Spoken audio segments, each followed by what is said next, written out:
face, the stillness of the water, the deafening quiet.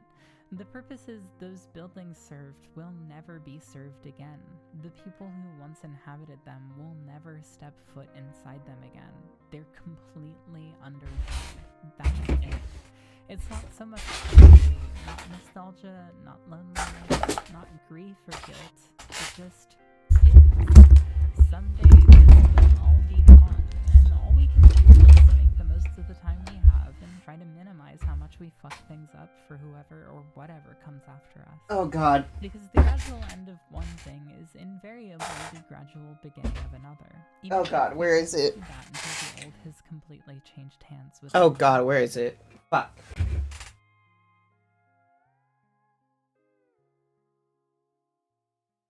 Oh God, where the fuck is it? Oh my God. Oh, there's my fucking glasses. Very careful blinding layers. That's another huge part of fan sites, hosting MIDIs and soundtracks. With sites that have been around for this. Okay, I'm gonna play this video today. Wait. Hello. Okay, that's good. Just check properties real quick. Okay, that's good.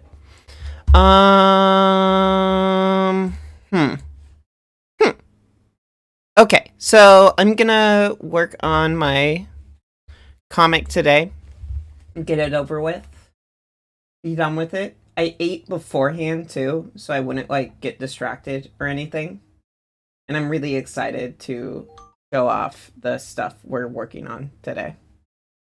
So I'm pretty sure I'll be done with this today too. So I'm gonna kind of miss it, but I don't know. It's been fun while it lasted. Anyway, let's get started. First I want to pull up a video. Candace Owens hates women. Tragic. Very tragic. Imagine hating women, you know? So I cannot imagine that. Not me. Where is it? Okay, there you go. Let's talk about how to make women's lives better. Anyways, here's a little bit from Andrew Tate. All right, let's talk about something, okay? We haven't done a little wellness check on one of the people who are surprisingly still working, period, and are still listened to. Surprisingly, I know, right? Everybody's favorite minority, our good friend of the stream, Candace Owens. Candy! We haven't done a wellness check on Candy in quite some time, so I decided that it would be a great opportunity to go check back in on her to see if she's doing well. See if she's been taking her pills, if she's been going to therapy, been listening to all of those and implementing them in her life to make sure that she comes out the other end of all of this mess as a better person and a functional person to society. And so I decided to take a look at what she's been up to, and I found out that the answer to my questions are no. Because the other day, she hopped on to the Bird app. I know, horrible, right? You already know.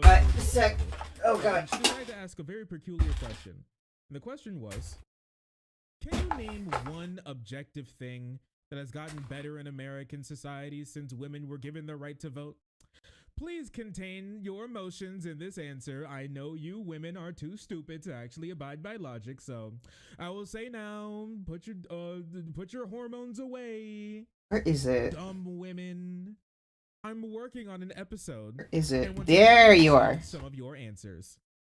Civil rights, human rights, environmental rights. Those are just like some things that have gotten better that I find like very important, actually. That I find less important. You know, Roe v. Wade passed. I think that was great. Casey passed as well. That was great as well. 100%. That was an amazing thing. The 1964 Civil Rights Act passed. That's like pretty good. What the I fuck? think personally, or would be completely honest with you, children have been getting more guaranteed health care in the country. Life expectancy has gone up. Pregnancy mortality as well as like fetal mortality have dropped dramatically. We got Pokemon Go, and that literally improved walking. All right? Nobody improved walking since like back in like 1673, the famous inventor Mark K. Walking invented running by trying to walk twice at the same time. Like that was like like we haven't had such a big advancement in human society since that point. And I think that's like an incredible thing, if I'm going to be honest with you. I mean, we have Unreal Engine, what, 4 or 5 now? And so now every single game will look about the same, but also you'll be like, wow, that's cool.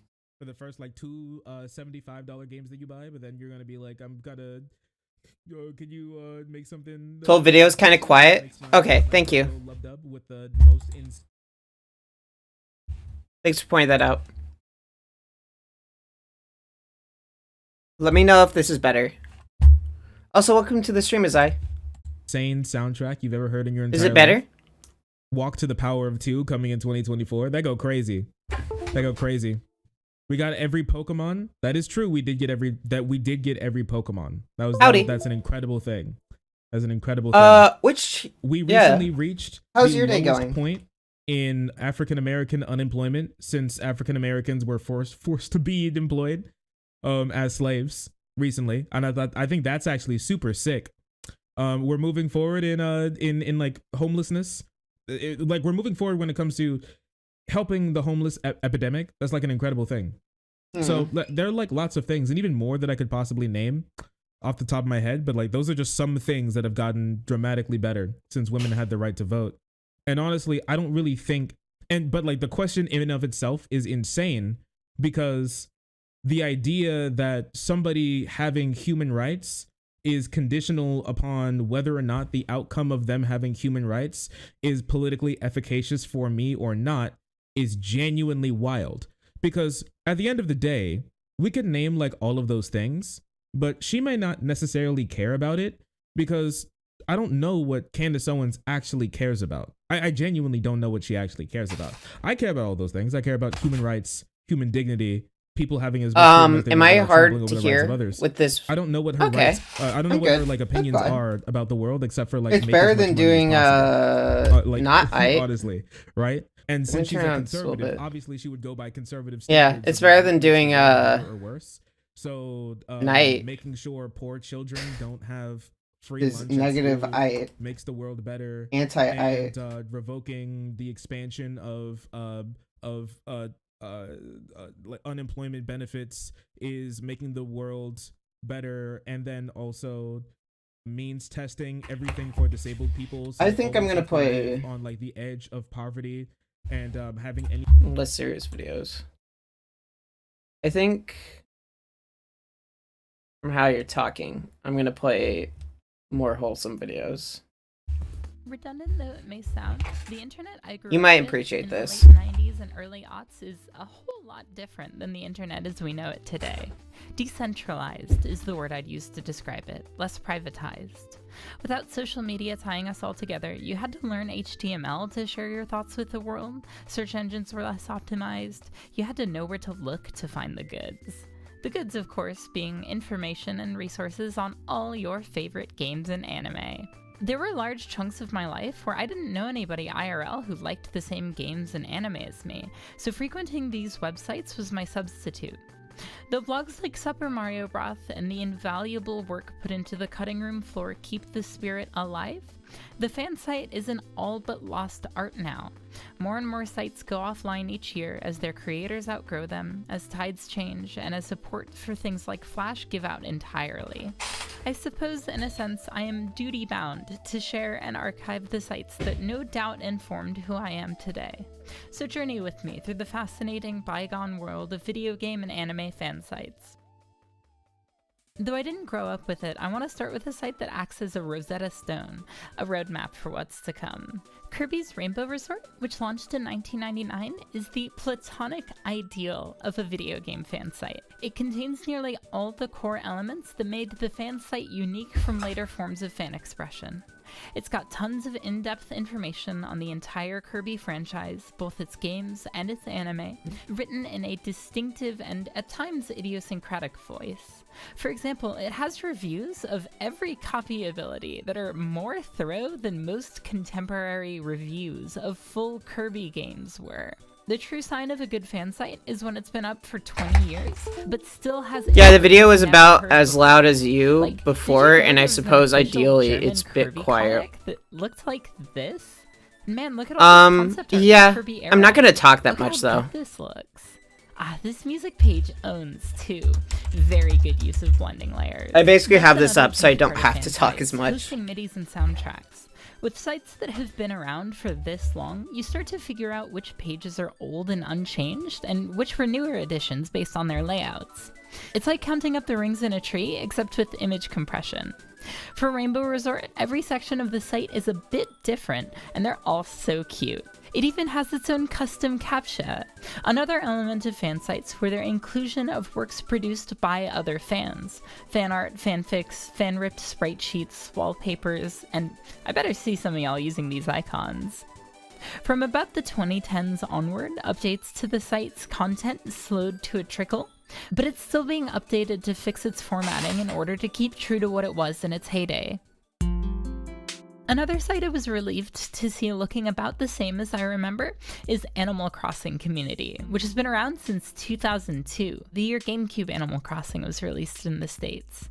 I used this site around 2007, 2008-ish, predominantly for Wild World. While it still looks the same, it's up to date with the series, featuring resources for New Horizons. ACC had a huge element of linking players together at a time when Nintendo's approach to online functionality was a decade behind the times, but I used it most to grab town tunes based on my favorite songs, and for its library of user-submitted patterns. In Wild World, you only had 15 color palettes, so it was most effective Yeah, to exactly. use black and white for the more quotes, photo-real designs, because that way you have I don't want to have to talk too much. It's a lot of concentration. Plus it makes it top 10 designs. They're totally unchanged. Plus it like makes it feel a lot more cozy and like you're hanging out with the friends more so and watching videos together. That's why I kind of try to see the appeal as. And how true to the games it is aesthetically, which makes all of the well-cropped game assets settle into place perfectly.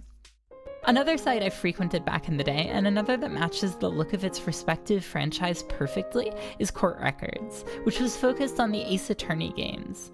I have a particularly vivid memory of bookmarking it on this very Dell laptop. Court Records was really helpful for me when I was younger because while I adored Ace Attorney, I never had all the games. In fact, I think I only ever had the second title of the Phoenix Wright trilogy. So I was able to fill in some of the gaps in my understanding of the series. I remember being particularly surprised by how young the cast of 20-something world-renowned lawyers and prosecutors are, and how far into the future the games were set. Yeah, the impossibly distant world of 2016. Chicken. You see this little dude? And this gal? These are from Harvest Moon.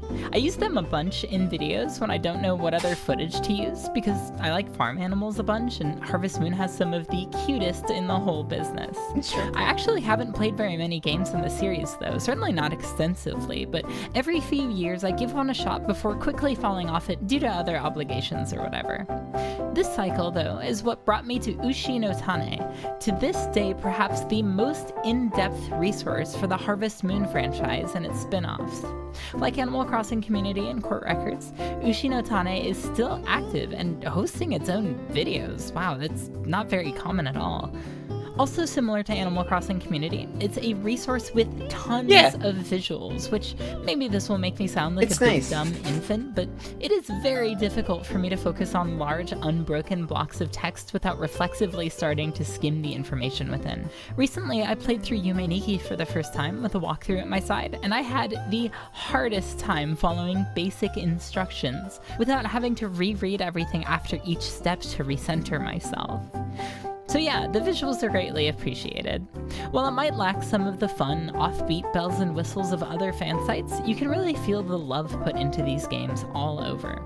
I know what it's like to eat, sleep, and breathe something you're passionate about. It's kind of intrinsic to the video making experience, at least in my process, but it's impressive to see what that passion looks like stretched across such a long period of time.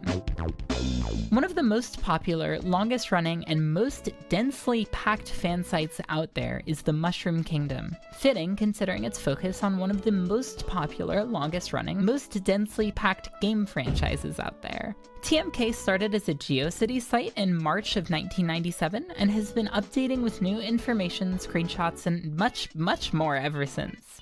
One of the funniest parts of browsing websites that have been around for ages is seeing whether or not their page layout is left or center justified. While their newer updates are pretty streamlined to confirmed news about upcoming games, if you dig a bit, you'll find a ton of oddities and oldities.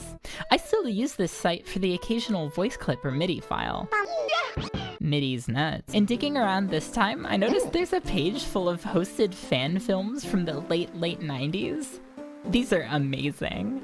A particularly dated element are its full transcriptions of various Mario game manuals. It makes perfect sense in the context of when these were drafted up. It's way more bandwidth efficient to host a ton of text than it is scans or crusty photos of each and every page.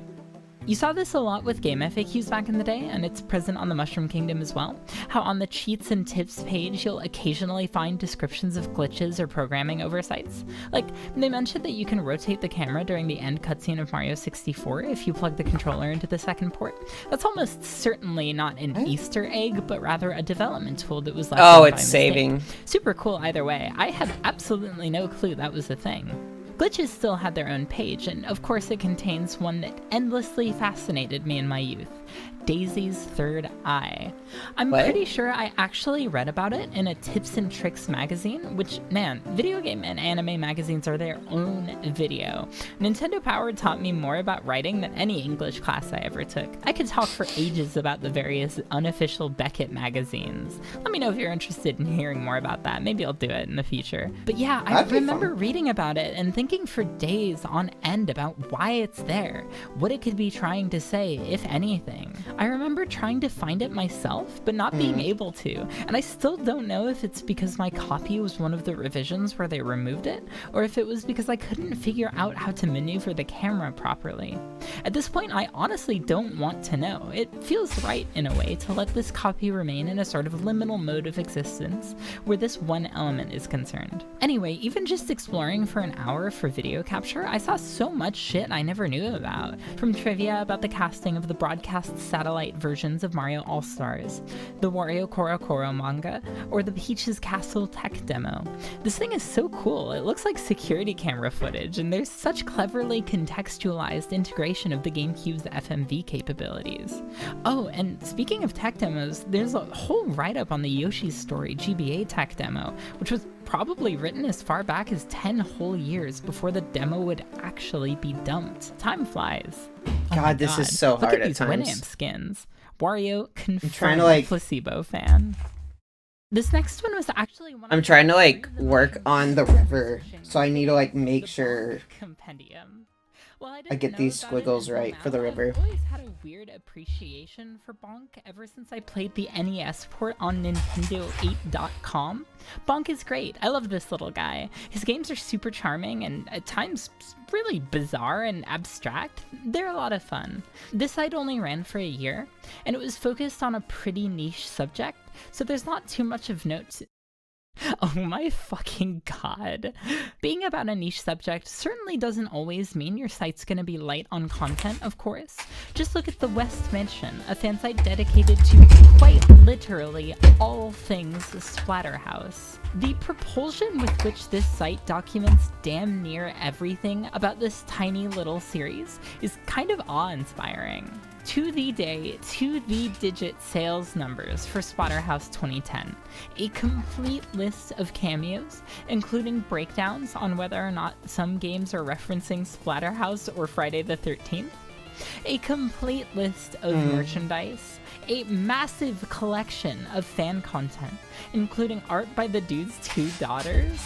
And I mean, just look at all of this fan art. I suppose it's worth making a distinction for those who are unfamiliar with what business as usual for fan communities back in the day looked like. Today, some may think of this as being maybe lightly exploitative to feature a bunch of art from strangers on your site, as though it was getting clicks that those artists rightly deserved or something like that. But a site like the West Mansion, that had been around since 2001, was offering to host that art there. Hosting images was pretty expensive, and while DeviantArt was already around by that time, it was on the more insular end, so being willing to ostensibly pay hosting for your art was kind of selfless for a webmaster to do. Plus, it brought your art to more eyes than otherwise. Again, this was before you could tag everything you post. I really want to stress here, for nearly the entirety of the West Mansion's run, Splatterhouse was 3 mainline games, a Famicom spin-off, and some ports. That's it. Compare that to just how much is on this site. I don't know, as a fellow horror weirdo, that just really speaks to me. By the sound of it, it didn't stop updating from loss of interest either. Rather, it was forced to go into archive-only mode following a mass exodus of fan sites, who were once hosted, then owned by IGN. Oh, who that's shut down their gay. hosting features in 2010. I'm really happy that the so webmaster gay. thought to archive the site instead of shutting it down, or worse. It could have been converted into a wikia, now known as Fandom. This was the fate of the Mega Man Knowledge Base, another site I obsessively frequented as a kid. Oh, that's a good site. I think this was the chain of events. It may have always been a wikia or a wikia predecessor site, but I vividly remember it being in a pretty casual, sometimes jokey first-person voice. Wikis are almost never written that way, and while that's probably for the better, it's still kind of a bummer to me. That's just about the tip of the iceberg when it comes to problems with fandom, though, because, man, fuck that website. Remember when there were talks of them trying to copyright the word fandom itself? Fuck that. Fuck their stupid WebPs, their stupid fucking page-filling mobile hostile ads. Shit. It's shit. Ugh. I couldn't remember the URL for the version of the MMKB that I remember, so I couldn't find any archives of it on the way back, so this one's a bit of a mystery to me for now. While researching in general, I kept running into this issue where I couldn't remember or That's the figure best out part what about my the streams, URL baby. was. You And get I to keep listen finding my to way someone sus else. as fuck religious websites. Get something This was playing in the precisely why background. I captured all of this footage on a Linux partition. Shouts out to Tux. Initially, I was worried I'd run into the same issue with another site I used to browse, Muse Hangout. All I could find was their Oikaki board until I realized they were a .com, not a .net. That took some trial and error. It makes sense that I found their Oikaki board first, though, because this little Pokemon fan site was very art-centric. Origami guides, collections of fake cards, resources and tutorials for sprite editing, and other forms of fan art. Unfortunately, though, not much is archived, although their do not click is. Remember these things?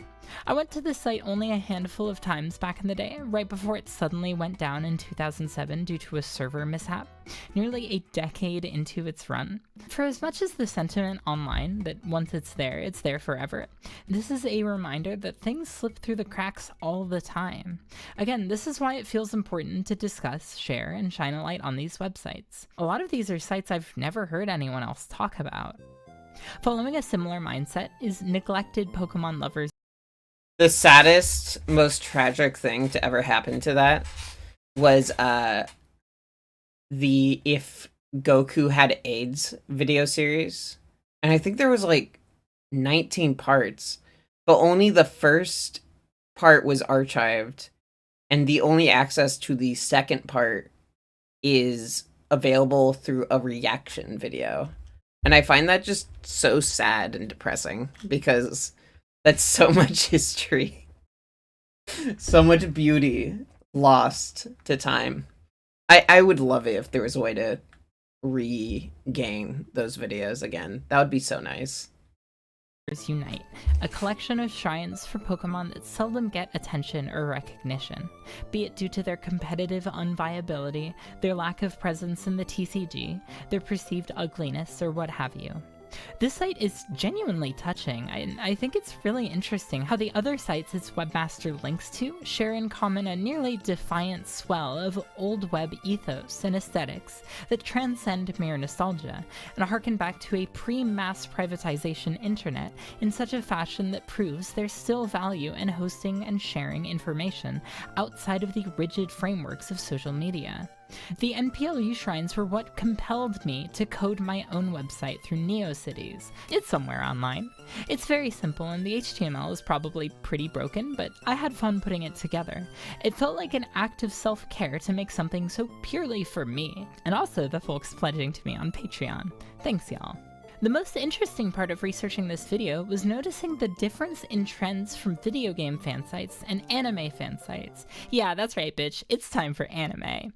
I got the vibe from the anime sites I browsed that they were all a bit more personal, more communal, less focused on being one-stop shops for their subjects, and more about honing in on whatever elements of a given series appealed most to their webmasters, and sharing and linking up with creators who did the same. Reels only. Of course, there were still sites that operated in that database fashion. I'm talking about sites like animemusicvideos.org, which you know the first thing I did there was search for Elfen Lied AMVs.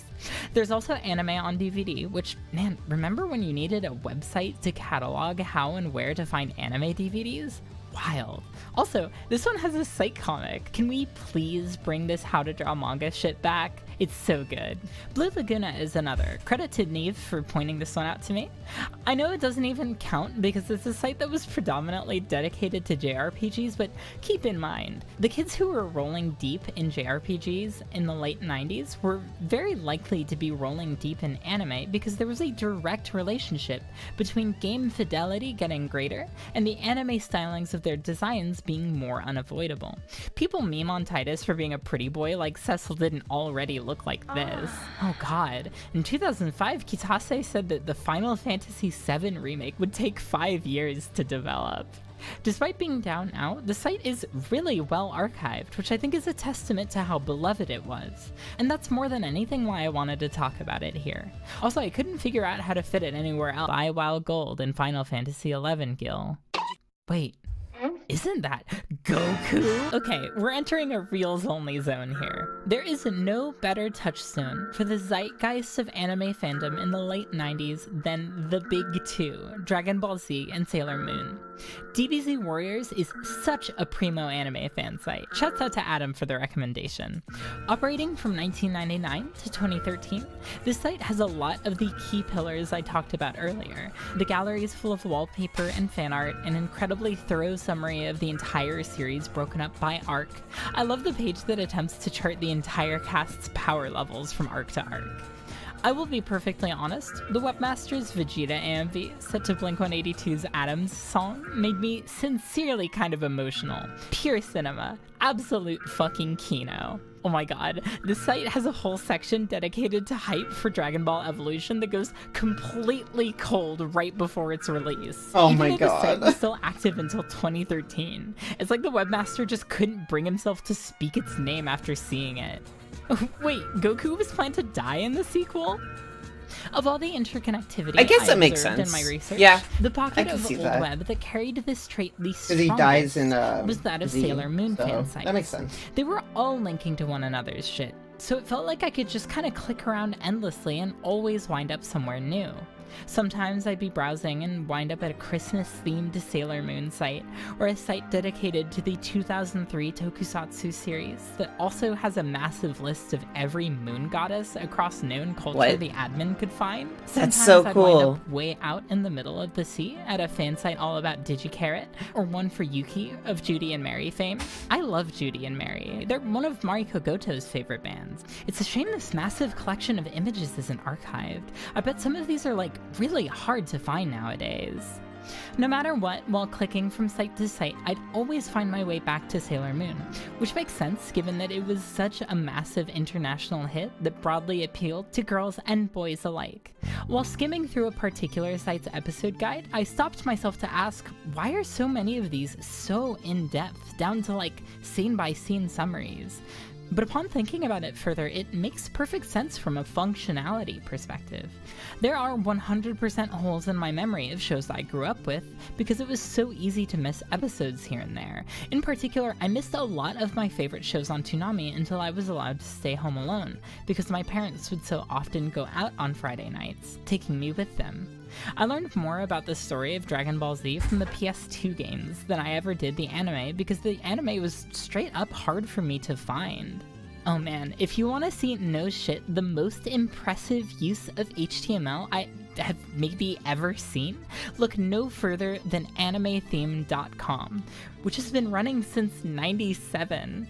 Shouts out to my friend Emoji for pointing this one out to me. The site simulates a Windows 95 desktop for you to navigate through an expansive treasure trove of old web anime content. It is so ridiculously in-depth that I could never do it justice. It's a shame that I just don't have the time to get lost in this thing like I did as a kid, browsing my two favorite websites, both of which were Pokemon-centric, and both of which I want to close on. I'm gonna start with the more popular of the two. I'm gonna take a 3-minute break right now, so I'll be back on soon. I just need to drink some water and maybe pee. I don't know. I stop saying that out loud as much, but oh well. Because I want to save my all-time favorite for last. So let's jump right into Cerebi.net. I know it's technically pronounced Cerebi. It's the Japanese name for Celebi, since they just romanized its name in localization, but in my head, it will always be pronounced how my little know-nothing child brain saw it. While its layout may be archaic and a bit confusing, what makes it cooler to me than other Pokemon sites is how much it honed in on the franchise's idiosyncrasies. Bit of a running theme here. It has unique pages for each Pokemon for each generation they appear in, which is a huge help because I sure as shit don't remember what Torchic's moveset was in Gen 3 offhand. There's even a Pokedex specific to the mainline manga. Going more granular, I remember learning about the mechanics of Spinda's spots and Feebas's spawn locations, and looking longingly at all of the event-only Pokemon I'd never get to catch because they were never released in the States or I otherwise missed out on them. I first started using the site in the run-up to Diamond and Pearl's Western release. I remember being floored that there was such a complete list of all the new Pokemon available before the game even launched. Like, holy shit, they still had their Japanese names. They were hot off the presses. If you go there today, Cerebi looks almost identical to what I remember, save for the absence of its entry screen, but there's one key page that's missing.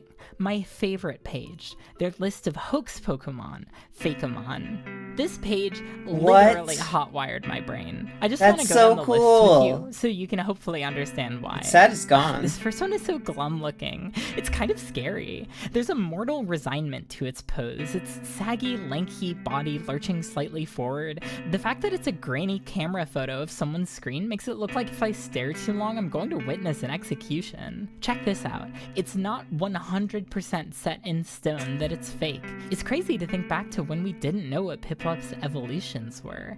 I could totally see this being real too. I kind of like it more than Empoleon in some ways even. Okay, another good cryptid sighting.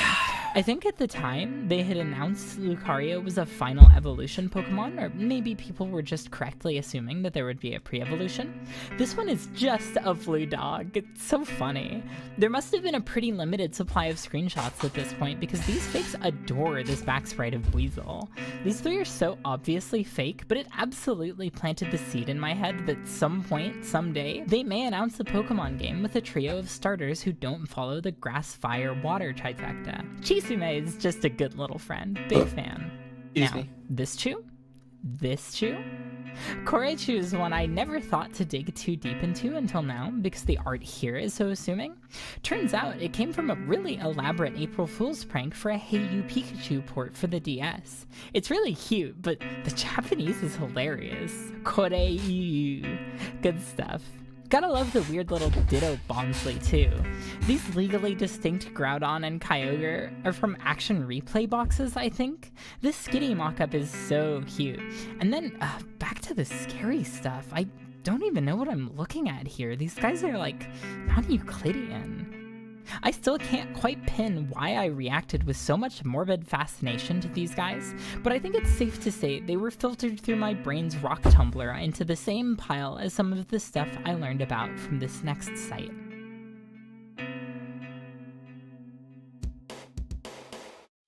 TRsRockin.com, short for Team Rocket's Rockin', was by far my favorite fan site in my youth. I spent so many nights reading and rereading articles on this site while listening to the Pillows and Daft Punk between watching YouTube anime reviews and playing SNES ROMs. There was even a version optimized for the Wii Opera browser, and you know I browsed it on the Wii Opera browser from time to time. While it branched out here and there, this was, given the name, predominantly a Pokemon site run entirely by a single woman who went by TR Rose. What I liked so much about this site was how much it embraced the many oddities of the franchise. It made me theorize about the lass in the opening of the anime, likewise just who on earth Ash's dad was. TR's Rockin' also had a mystery of its own, although it seemed to be missing from the archive I was browsing. A series of secret codes that when combined would spell out the URL for a secret page. I was never able to figure it out, despite my trying, so I still don't know what it contained. There were two aspects of this site, though, that fascinated me far more than the rest. First, it was primarily responsible for birthing my love of glitches. It was how I learned all about Missing No. I think I may have even discovered this site because someone on a forum or something mentioned Missing No and I wanted to learn what they were talking about. Good thing I wound up here, because the amount of documentation about the ins and outs of its effects, mechanics, and technical explanations was unparalleled in its day. In fact, I believe this may have been the site's claim to fame, as Missing No's Tetris block styled variant became its sort of unofficial mascot. I was kind of freaked out by Missing No, especially those theorizing about it being the remnants of code from an unspecified 152nd Pokemon. What could it be? Why was it cut? Did it know too much? Growing up, I only ever had Yellow version, which had a different incarnation of Missing No, and I never got far enough in it to perform this glitch, although I did go to Glitch City a good handful of times on a cousin's copy of Red. Looking back, this was all just the tip of the iceberg for how malleable first-gen Pokemon's spaghetti programming truly is, especially when compared to the arbitrary code execution people can pull off today. Okay, here's a good example of just how much so the era of fan sites was anarchic, self-moderated, and unlike today. While browsing, I happened across a ROM hack, like a patched ROM of Pokemon Red that I've never heard of anywhere else and cannot find any information about. This was just on a page about Missing No, too. This is because a ton of TR's Rockin's information was submitted by readers, and enough of it was anecdotal that Rose had to start breaking up her emails in order of plausibility.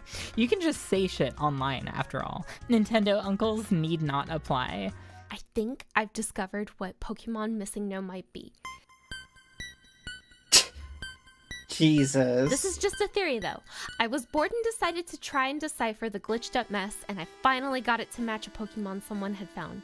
Yoshi. There's a code that lets you get Yoshi. I've never tried it, but 90% of everyone I've asked that tried the code said it worked. This one is just insane. The guys, it's a spider levels contained in this post are off the charts. I especially love this one because they're referencing that famous magazine hoax that some kids believed. You know, the one written by J. Esther. As the site continued updating, it started hosting bits of information about glitched Pokemon from Gen 3. These freaked me out.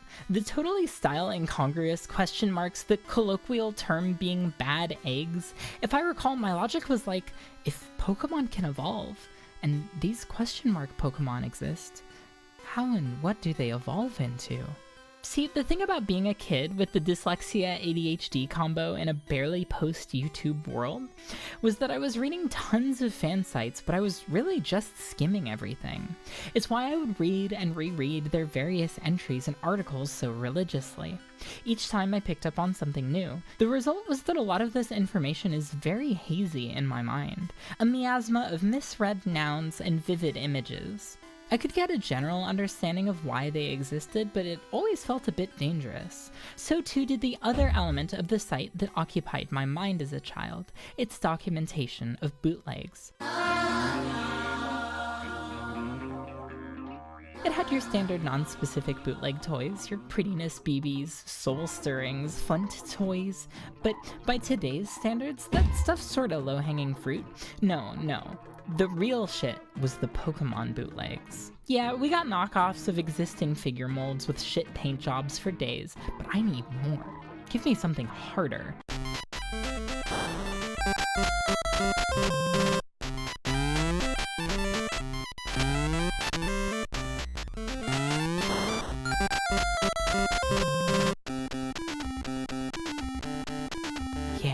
That's the stuff. That's the skung I crave. This age of bootleg games was separated primarily into two camps: reskins of bad licensed games and stolen ROM hacks. In the first camp, you got the classic Pokemon adventure, Pocket Monsters Go Go with the hexagram doors and Meowth Celine Dioning about how you're his nightmare, Bugs fucking Bunny, and Smurf's 3-level design. Deeply uncanny experience, but 10 out of 10 Pikachu. I suppose the Telefon games, unofficially localized as Pokemon Diamond and Jade versions, count? Well, have you had curry? Nah, but I do have this IRL creepypasta-ass story of how I got to meet Domesday.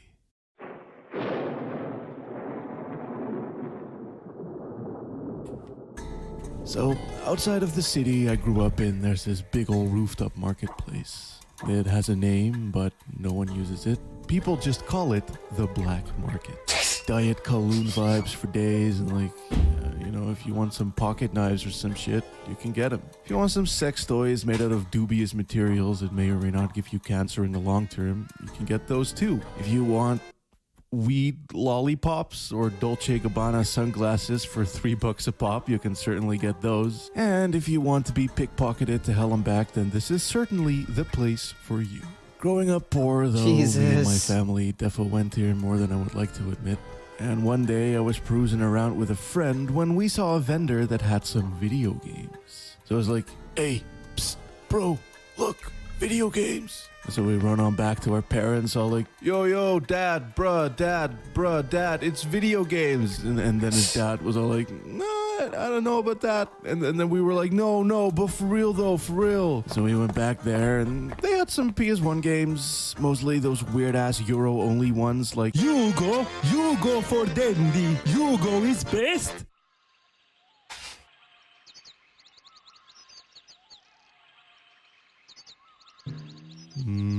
Well, maybe best is too big a word. As some PS2 games, but most of all, Game Boy games for days. And one jumped at me right away. An entirely black, all black, everything in fact, Game Boy Color cartridge, black cart, black label, and only the sole logo of Pokemon. I bought it. Or rather, I forced my mom to, but, And when I got home, I popped that bitch in and...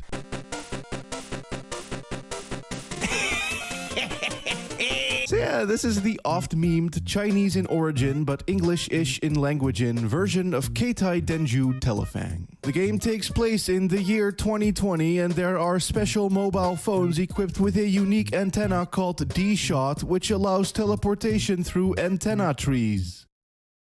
Okay. It's basically just phone Pokemon, and it's pretty cool. But when paired with that creepypasta-ass origin story I just explained, shit freaked me the hell out. What's cool as well is that more commonly, these were sold under Pokemon Diamond and Jade. And just look at this cartridge, which is significantly less scary than whatever eldritch object I happened upon. Not really any documentation I could find about it existing in this exact form that I had it in either. Probably some very locally made bootleg, I imagine. Though it almost makes you wonder if I even ever truly had it at all.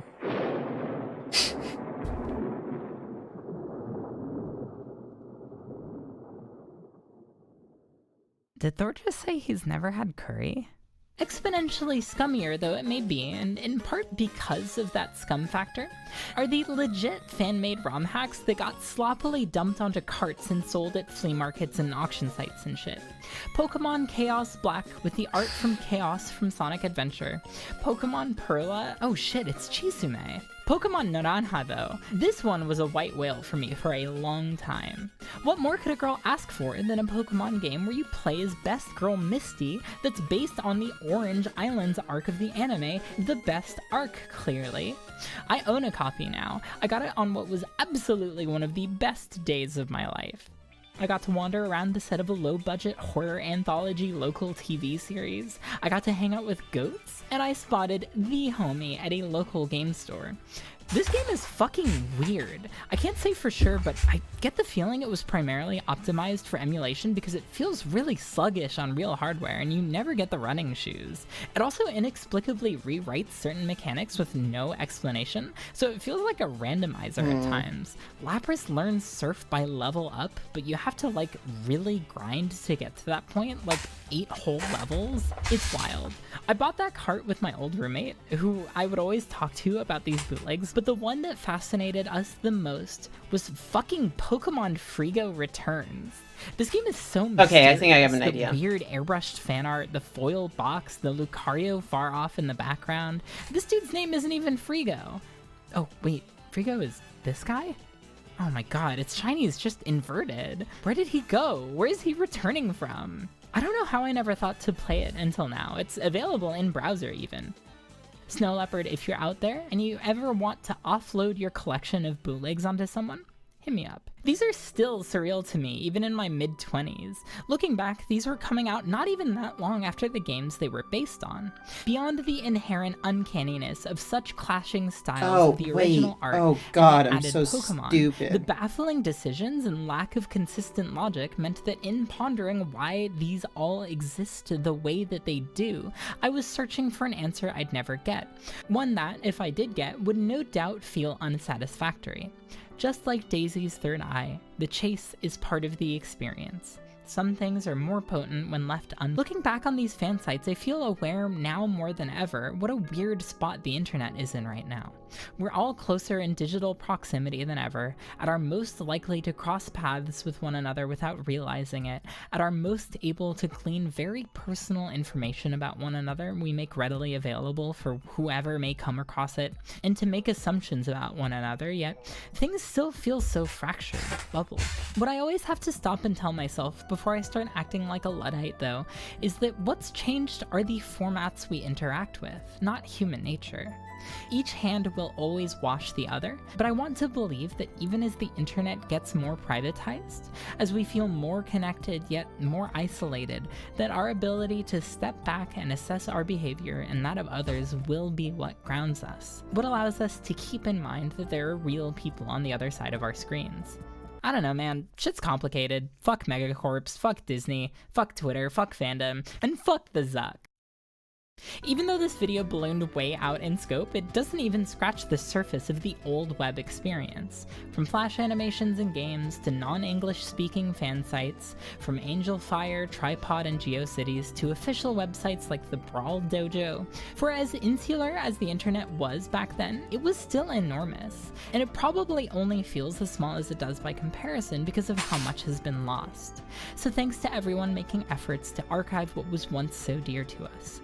Alright, I gotta get out of here. I've taken up far too much of your time. See ya.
We all knew this existed, that a Lane game was released alongside the anime, that both were conceived of at roughly the same time, that the game isn't an adaptation but a separate canon with different characters, that there's been a fan translation PDF since 2014. Oh my god. But how many of us had actually played it?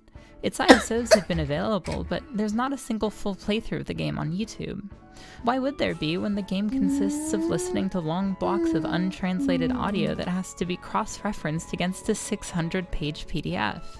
This is where the brand new, as of my writing, free fan-made WebGL port comes into play. A full recreation of the original PlayStation 1 game with full English subtitles you can fully play in your browser. Wow, the power of science is existentially horrifying. Yeah, I get it now. I'm a part of the club, a denizen of the Wired. When I watched Lane last year, I enjoyed it. I thought it was great even, but it didn't land for me like it clearly has for the hundreds of thousands across the web with Lane profile pictures and what have you. I see all of you named Alice, but now, Jesus Christ, I'm with y'all. And let me tell you, I'm burdened. The key players of Serial Experiments Lane for the Sony PlayStation are Lane, a young, isolated girl suffering from hallucinations and delusions, and Toko, her therapist. I know, it's already sounding a good bit different from the anime. You're given access to audio recordings of their sessions and their individual diaries through an ambiguous server front end. As you explore their contents and you learn more about the duo, things start to get weird. What transpires is a winding, dark, introspective trip through the psyches of both of these women and how they're affected by their circumstances and the changing world around them. Oh man, I actually get to play a game for a video for once.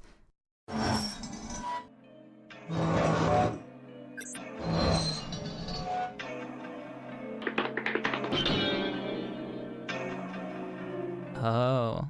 Yeah, so this is why so few people have played it before the WebGL port, and why the fanfare about its release has been about its existence and not the content of the game itself.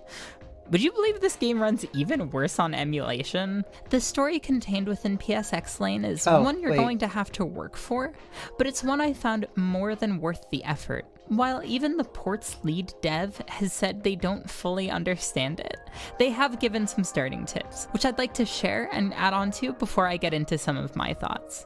Having played the entire game myself, I think I can make this as painless an experience as possible for folks starting out. So the first thing you'll notice when the game starts up is that navigation is slow. But as you start to get familiar with its quirks, you'll be able to get to the nodes you're looking for much more efficiently. It just takes some getting used to. The first thing you're going to want to do is collect all of the SSKN files. These will let you freely access all of these blue nodes without trouble. While you're at it, also collect all of the gate files. Just make your way up from the starting level until you get all of each, then go all the way back down to the bottom using the level selector, then work your way up, accessing every file that appears. Each level will fill up with new nodes as you listen to the logs, and this is what gives the game a greater semblance of linearity. I would greatly recommend doing it this way, but if you want a deliberately non-linear experience, use these keywords to jump from node to node all over the map. If you're taking it linearly, save at the start of each level just to be safe. You're gonna want to keep either the script PDF or the simple version of the game handy to quickly reread lines of dialogue as necessary. Sometimes your eyes glaze over certain big chunks of text, and the occasional line of dialogue is missing, and this is the easiest way of scrubbing back through the dialogue. It's normal for the game to randomly show video and audio clips when it's left idle on the main screen for a bit. Sometimes these videos are brief, and often they contain violent imagery. Keep a log of each node you encounter. It saves time navigating the UI trying to remember if you're still going in order or not. You can tab over to write each file name in the time between clicking a node and when Lane actually opens it. Taking notes is optional. I did it because I was making a whole video about it, and it helped to secure my understanding of the events, but it absolutely added a few extra hours onto my total playtime that wouldn't have been necessary otherwise. Once you get to the top layer of Site A, jump back down to the bottom to catch any new nodes that you may have missed, then use the change option in the pause menu to move ahead to Site B. There's a single chapter comic called The Nightmare of Fabrication that loosely takes place in Site B. I'd recommend reading that around the time you get to Lane's 190th diary entry. I also strongly urge that you don't work your way through more than a few levels a day. I spent at most 2 hours per play session, and even that got to be a bit much at times. The game is full of information, and a lot of it is difficult, narratively, academically, and emotionally, so don't overload yourself. On that note, try playing the game alongside a few friends if you can rope them into it. All the numbers make for really easy spoiler-free book clubbing. Without spoilers, you're gonna want a support group. My most important piece of advice to you is to not access these nodes until you've seen everything else. The first one of these you click will randomly trigger the ending sequence, at which point you'll need to reload the tab and load your save before you can get the others. I fucked up this part bad and had to have my friend Max send me their save file, which is actually super easy. You can freely edit your save from this text field right here on the website. Oh god, okay, that's everything. At this point, I'm sure this has dissuaded some of y'all for checking this game out, which, you know, that's fair, honestly. But before you say, why does it have to be like this? Why couldn't they just use a normal format like that of a visual novel? I wholeheartedly believe this story is inextricable from its gameplay. Except for the speed. That just sucks. This game was made by a tiny studio on an equally tiny budget. For something with this much on its mind, and with this much to say about then burgeoning forms of technology and communication alone, its chosen format makes perfect sense. It's way cheaper to produce a bunch of audio logs and put them against vaguely relevant background images than it is to put that dialogue on visual novel sprites or what have you. This is helped tremendously by what vivid performances the cast gives. Lane's actress Kaori Shimizu would have been literally actually 14 years old when this game was in development, and she delivers a career-defining performance. Or so it would be had she not graced us with a performance of Blitzkrieg Bop on the greatest compilation album of all time.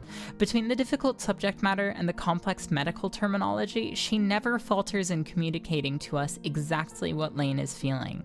Toko's voice actress, Maya Okamoto, is great too. In particular, her changes in demeanor when she's speaking in her diary entries to Lane and to her superiors in her reports. With Lane, she speaks in a gentle, sisterly tone. To her superiors, she's cold and clinical, and in her diaries, she's far more candid, allowing herself to be at times petty and self-contradictory. PSX Lane's format also makes sense for its sheer density of information, because, once more, this thing is dense. It's not necessarily confusing though, at least not any more than it's trying to be. The game wants to make sure you're on an even playing field with it, even if that means at times being over-expository or restating certain ideas a few different ways. The related text in each audio note are the game's way of giving you a quick but still somewhat randomized refresher on what a given topic is about, or who is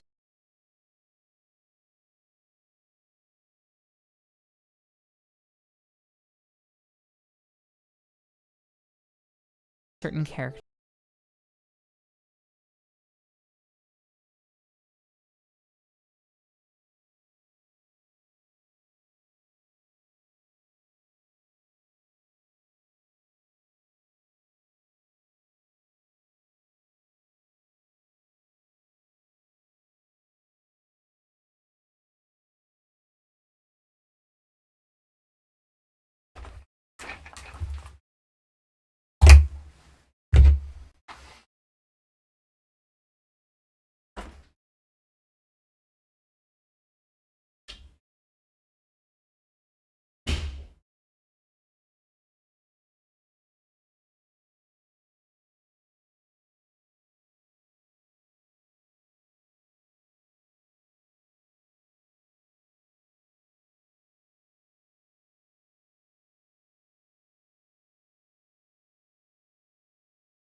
Okay, I'm back.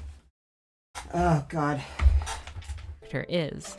Can't remember who Kyoko is after listening to this log? Jump to another and see if that clears things up. The common consensus on this game seems to be that it 100% discourages the player from experiencing things in a linear fashion, but I really don't see it that way. Rather, if you follow it as linearly as possible, any gaps in linearity as you switch from node type to node type are more to give the story a present sense of pacing. For example, on one level, I got a bunch of Toko diaries that would go on to contextualize a series of counseling logs in the next. Then I got a fairly empty level that had just a few diary entries from Lane that were all painfully sad. I'm certain there's a deliberate ebb and flow at play. It's that ebb and flow that led me to constantly make connections when I wasn't playing.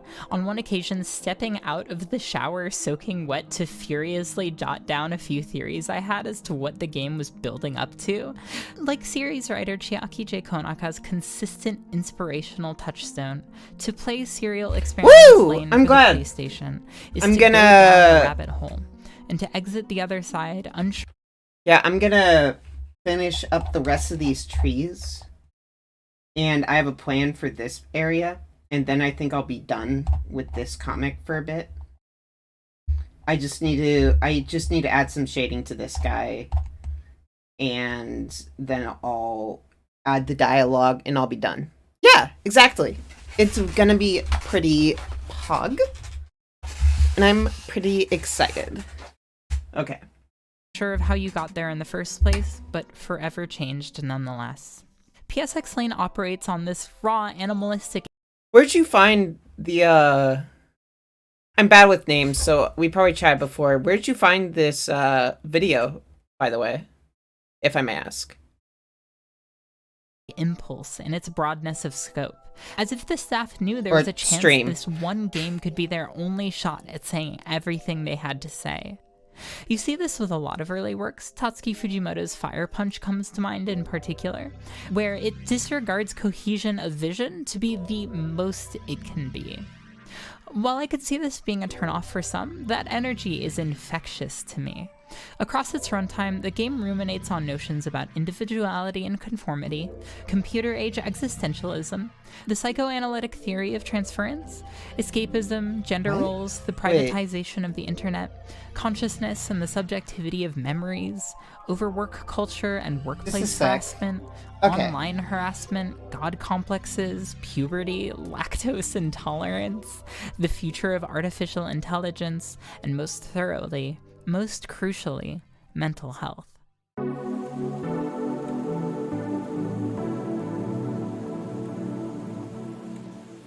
The amount this game talks about mental illness by name, and with the empathy it does, is frankly fucking incredible, given the intense stigma surrounding mental health that extends to this very day in Japan. Like, as a thought experiment, how many pieces of Japanese media can you name where a character sees a therapist or is prescribed psychiatric medicine, let alone a protagonist? I literally can't think of any other than PSX Lane and Haruno Nanae's Pieta. At times, Lane almost feels like a crash course in psychology, as Toko tries to better understand her patient and as Lane attempts to better understand herself. Lane asks a lot of questions, does a lot of research about mental illness because she wants to make her condition feel more tangible, to give it a name in order to make it less threatening. These early counseling logs are tailor-fucking-built for me, someone who's done a lot of neurotic reading, trying to pinpoint what's going on in my weird little noggin. Beyond the dialogue, mental illness seeps into every seam of the experience. The way the home screen will randomly hard-cut to footage of dead people or incoherent ramblings feel like intrusive thoughts and auditory hallucinations. The hostile and archaic UI feel like swimming upstream to recall repressed memories. And even though the game goes in a supernatural direction, the very real and procedural way Toko navigates Lane's symptoms doesn't invalidate mental illness as a natural phenomenon. I'm not one to shy away from transgressive media, I've talked about that plenty elsewhere, but God, the frankness with which this game depicts the emotional and mental struggles of a young girl is incredibly stirring. Likewise, watching how Toko, still new to her job, makes mistakes in treating Lane, and later how her own mental health begins to deteriorate as her home and work life become inseparable. Gradually, Robert Altman's Three Women is a landmark work that further cements 1977 as the single greatest year in the history of genre filmmaking. It follows new roommates Millie and Pinky as a series of unfortunate occurrences cause the duo's relationship to convert on itself. The once dominant Millie taking up a subservient. Oh, really? Oh, it's great to see you from. Yeah, I was always wondering if someone was going to finally click the link from Ben's Discord. Well, it's great. It's great talking to you now. I hope you enjoy the stream so far. Role as Pinky becomes a more presiding figure in their household. The film depicts this with a creeping, lingering uncanniness that gives way to full-blown horror by its climax. The ever-present tension in the girls' dynamic is matched by the setting, the sweltering outskirts of Palm Springs, a desert town in Southern California. It's a pretty good movie. I like it a lot. Should check it out if you're into that sort of thing. For as antisocial or pessimistic as I worry I come across, I try to always be driven primarily by empathy. Hopefully that's reflected in my work. It's certainly a key aspect of what I gravitate to in art. That approach can be a double-edged sword, though. Hearing Lane talk about her perception of her own mental illness, of wishing so badly to be like other children, recounting times her parents got into fights over her, how she blames herself for their unhappiness, her frightened yet reflective demeanor as she speaks about her mental health relapsing. At times, it was a nearly unbearable weight put upon me. 父さんとお母さんがまた喧嘩をしている。私のことで揉めている。あまりにも悲しくてそこにいることができなくなって飛び出してしまった。でもお父さんは心配して部屋まで追いかけてきてくれた。お父さんは泣いている私を見て謝っていた。なんでお父さんが謝るの？悪いのは私なんでしょ？謝らなくちゃいけないのは私なのに。ごめんなさいお父さん。It took me nearly a month to complete my 13-hour playthrough, and the naturalism in the writing had me actually stressing myself for days over Lane's safety and well-being. It's an incredible thing that I felt the way I did about these characters, who largely were no more than detached voices, but I feel it's important to warn you, without spoiling anything, that this game does not have a happy ending. It's for this reason I can't recommend this game in good faith unless you know what you're getting into. I won't go so far as to say your life won't be enriched by playing it, but please proceed with caution. Serial Experiments Lane for the PlayStation makes good on its mantra, make me sad.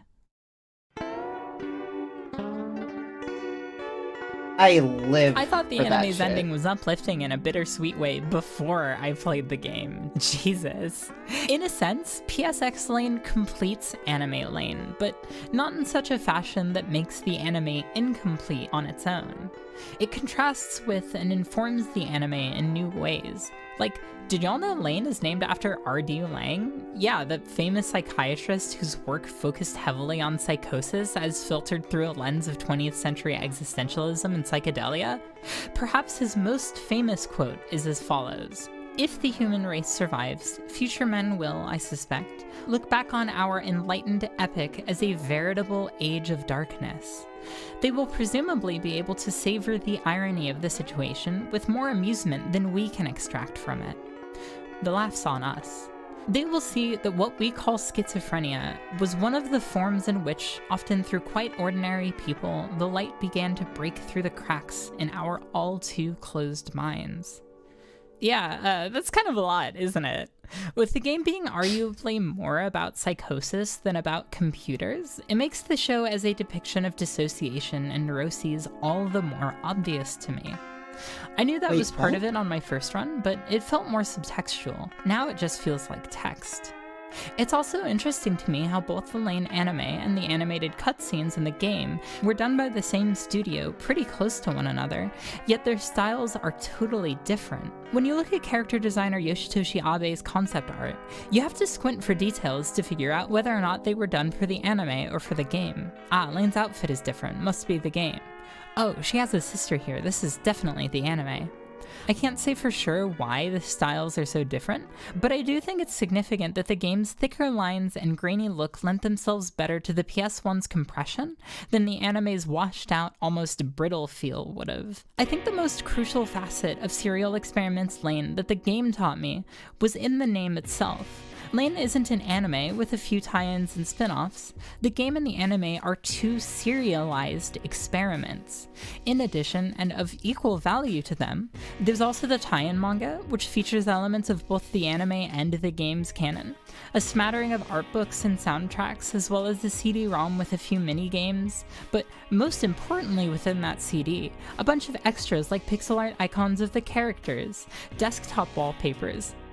Ah, yeah, that looks great. But also sound effects from the show, which, there it is. The Powerline sound is called the boon.aiff, and I think anyway, all of the short computer graphics loops that play on Lane's Navi in the anime.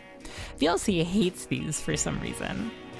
These may seem like minor additions, but they're most significant in how they let fans of the work get their hands directly on the inner workings of the series, to explore them as something that is willing to admit itself a work of art, and to do with what they like.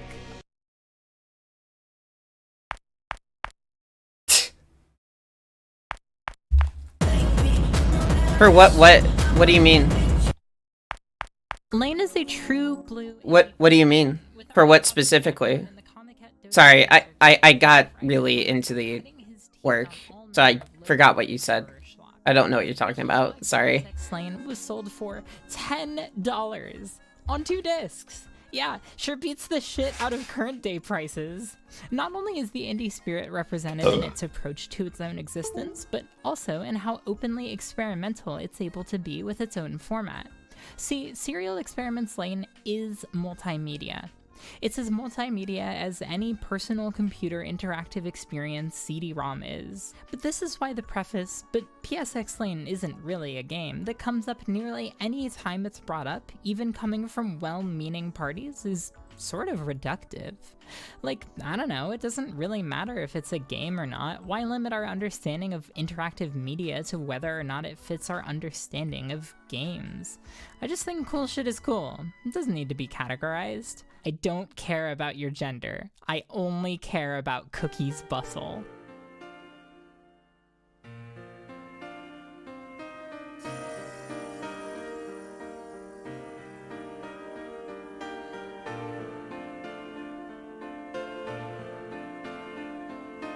Want to show off your cutting-edge graphics software abilities, but think movies are old hat? Joe, Nintendo only wants traditional video games? Talk about an oxymoron. Fuck their stupid cartridges anyway. Make some shit for computers. Oh, what's this? A bunch of art house darlings are curious about the future of media in the coming digital age? Yeah, fuck it. Have at it, boys and Laurie Anderson. Y'all can get in on this too. If you're a certified 90s kid and or zillennial, you probably associate interactive CD-ROMs with stuff made for kids. But there were tons of these digital installations meant for the cool adult with a refined palette for the avant-garde. These in part defined experimental boundary-pushing art in the 1990s, sometimes from weird software companies, sometimes from development studios, sometimes from just one or two weirdos with a strong vision. It's almost like how every significant movie prior to the 1950s invented a new filmmaking technique, or how experimental music in the 70s and 80s was so heavy on the synths, and how a lot of those musicians would go on to get hugely into General MIDI clown music. Those yearning to expand our concepts of art were always looking ahead. Nonlinearity and existentialism are the two key pillars here. The medium in its infancy was predisposed to those thematic elements underscoring its works. Yeah, those penis pump graphics aren't gonna fly on just any computer. We're gonna have to pre-render this shit, so it's going to have to happen around you. All you can do is wander and observe. Many of the studios developing games like this didn't even have backgrounds in game design, just graphics or general software development, and sometimes cinema, so the standards we come to expect out of a game that feel comfortable and natural are totally absent. And let's be real, those models don't look so hot, so we're either gonna have to use them sparingly or they're gonna be a constant, vaguely threatening presence. You're gonna be alone a lot of the time, and then, hi, sorry, I was just minding my own business. I'll be on my way now, thanks. You know, maybe it would be better to lean fully into how scary a lot of this shit looks. Yeah, that's our protagonist. It's pretty inevitable that stories told in this manner, with visuals like this, aren't gonna be able to tell any old lighthearted coming-of-age story. Thus, their stories were distant and had to be pieced together out of order. There's no need to compromise your vision trying to make something that unbreakingly flows like a game if you just let the player do exactly as they please, however they please, and in whatever order they please. You know how sometime around the 2010s, horror and adventure games stopped looking like this and started looking like this? Making humans that looked like humans at the fidelity we associate games with got way more expensive than making a bunch of file cabinets stuffed with papers to rummage through. So we started seeing stories that could still be told in the physical absence of other people. Medium always shapes story. Lane may not have been CG heavy, but it is still true that the more physically present your characters are in their story, the more your game is gonna cost.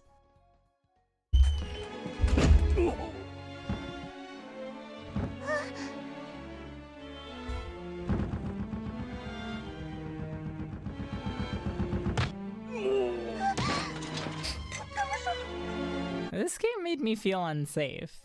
It's got that clinical, procedural demeanor that gives way to hysterical melodrama at the unpredictable drop of a hat.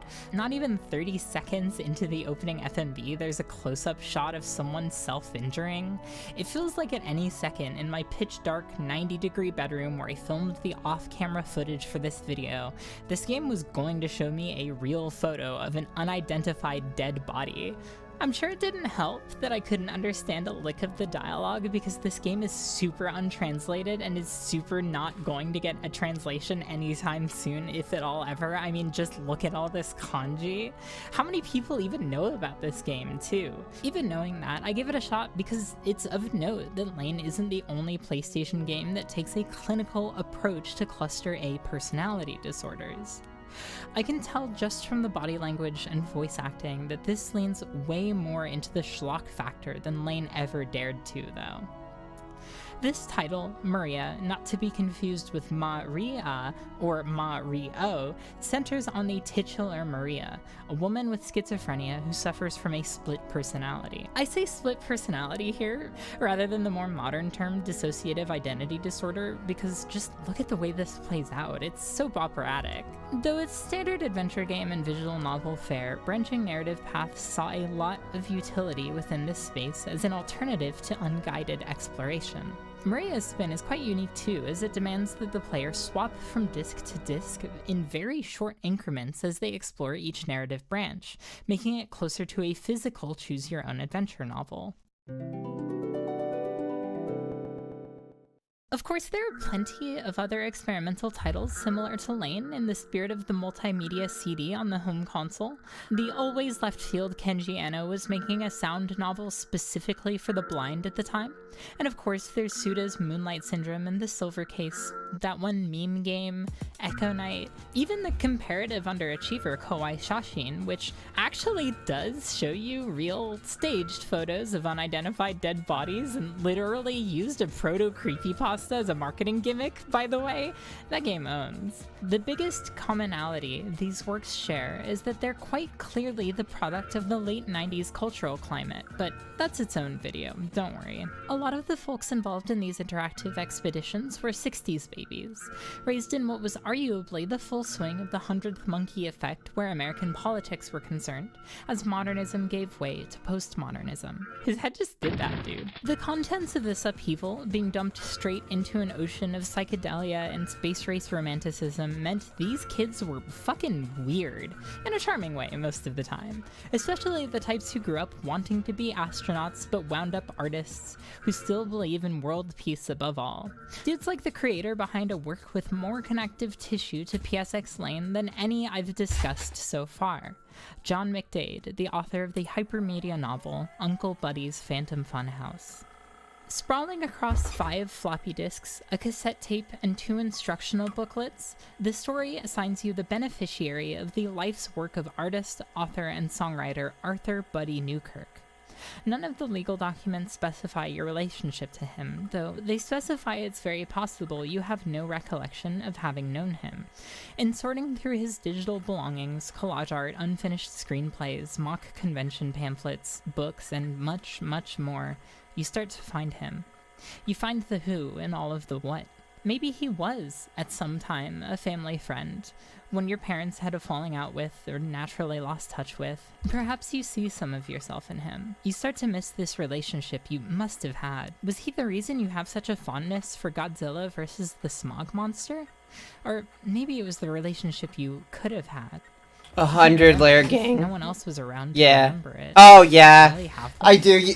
I use so many fucking layers. It's a problem. You start to notice his preoccupation with I just like he mentions I his get father so disappearing, insecure and about wait, my art, didn't that and legal I paper mention something about divergences? Then Sec. before you know it, you've come to find yeah, I get like so fucking scared about my fucking art not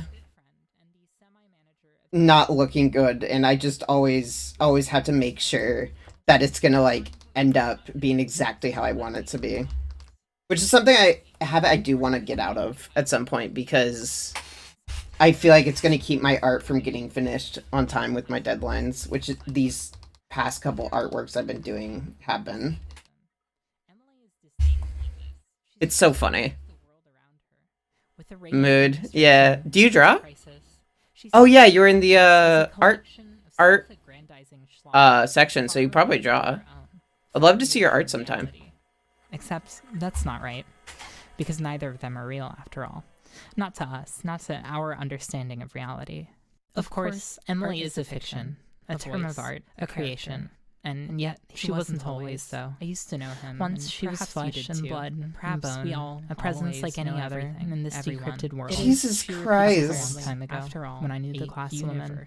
A one thing some of what I say might be true. Pokings up, you might know better than I do. Structure, Marvel, I sometimes think that all this, almost all you read here, is one little quantum bubble extruded from my brain at the point of impact with that oak tree and Tully. Watercolor blurs. That I am, where do I in most frames of reference, already long dead. We must learn separation, says Coke. This occurrence in Owl Creek Bud is merely the telescope. Jesus Christ! The collapsing universe. What is this? The last image on the TV screen, rounded to dotness as it shrinks back into infinity. クライアントは自己と社会とのつながりを見出し、自我障害を完全に克服した。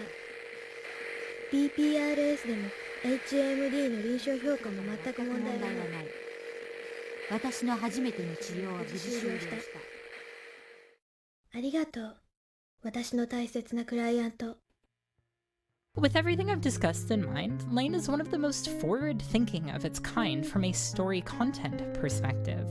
It wasn't really until the 2010s and onward that games about mental illness were given the chance to exist in the limelight, and that only happened because Western indies were doing it.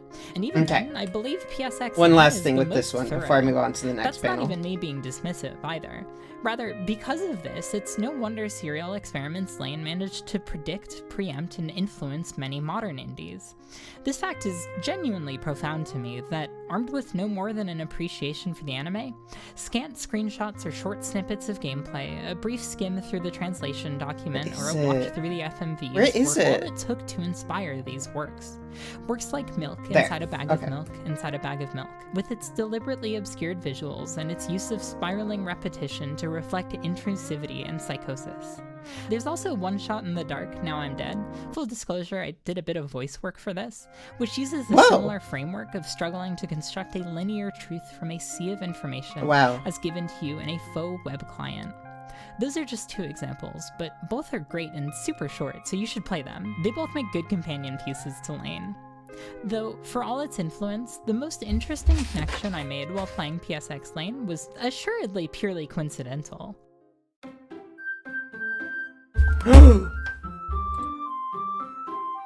The music. The tunes. Yes, really. I know praising this game makes it look like it was your little baby Zoomer's first deconstructionist video game to Kino connoisseurs. Something, toxic fanbase, Salvato doesn't even play visual novels. I know. Don't worry, guys. This wasn't even my first deconstructionist visual novel, let alone game. Either way, though, in the eyes of some, I may be cringe, but I am nonetheless free. Hello, it's Future Hazel. I just got finished recording the audio and saw that Doki Doki Literature Club Plus was announced. So I bought a physical copy of that. Like I blacked out, and when I awoke, the ground had shifted around me, and I had pre-ordered a copy. I'm really fucking excited about that. I was already planning to do a video about that game, but now it's like definitely a thing that's gonna happen at some point. Okay, back to the actual video. As such, from here on out, we're entering God, I love her territory so much. for both Doki Doki Literature Club and Serial Experiments Lane for the PlayStation. Like I've alluded to, I think knowing the ending of PSX Lane going in is arguably the better experience. In this regard, the one thing I'll give DDLC over Lane is that it's got content warnings up front. If you don't want spoilers for either of these things though, this is your point to bow out. Remember how DDLC ends with Monica deleting all of the other characters from existence, so it's just you and her talking forever until you delete her from the game files? And how she has like an hour's worth of conversation with you that you can cycle through? That part's great, it's one of my favorite moments. Yeah, so at the end of her story, PlayStation Lane takes her own life, transcending her mortal form to become a purely digital entity. Upon seeing the final FMV sequence and reloading your save, added to both Site A and B are hundreds of short clips of Lane speaking directly to you, and as though you're talking back. As though this is the form in which she appears to you, trying in vain to form a connection to you profound enough for you to keep her in your heart forever. This is her record to you. But these naive attempts aren't why we all love Lane. It's who she is, or was. It's her story. It's what that story says about ourselves and our futures. It's the empathy we feel for her, the influence her story has on us, our points of view, the stories we tell and what we've come to value in the digital age. Through these vectors, Lane will live forever. She is in our memories. Carrying her with us is the least we can do.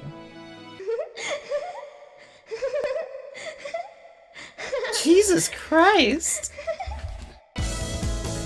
Okay. I think if you end up liking this person's videos, I'm gonna play another dude who makes videos pretty similar. And also just feels like a wonder of a bundle of joy whenever I listen to him talk about stuff. What?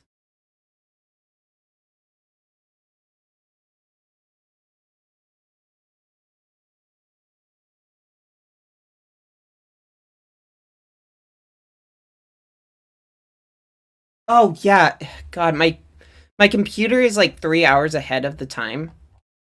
So I just end up seeing shit. So like my computer says it's 6:30 p.m.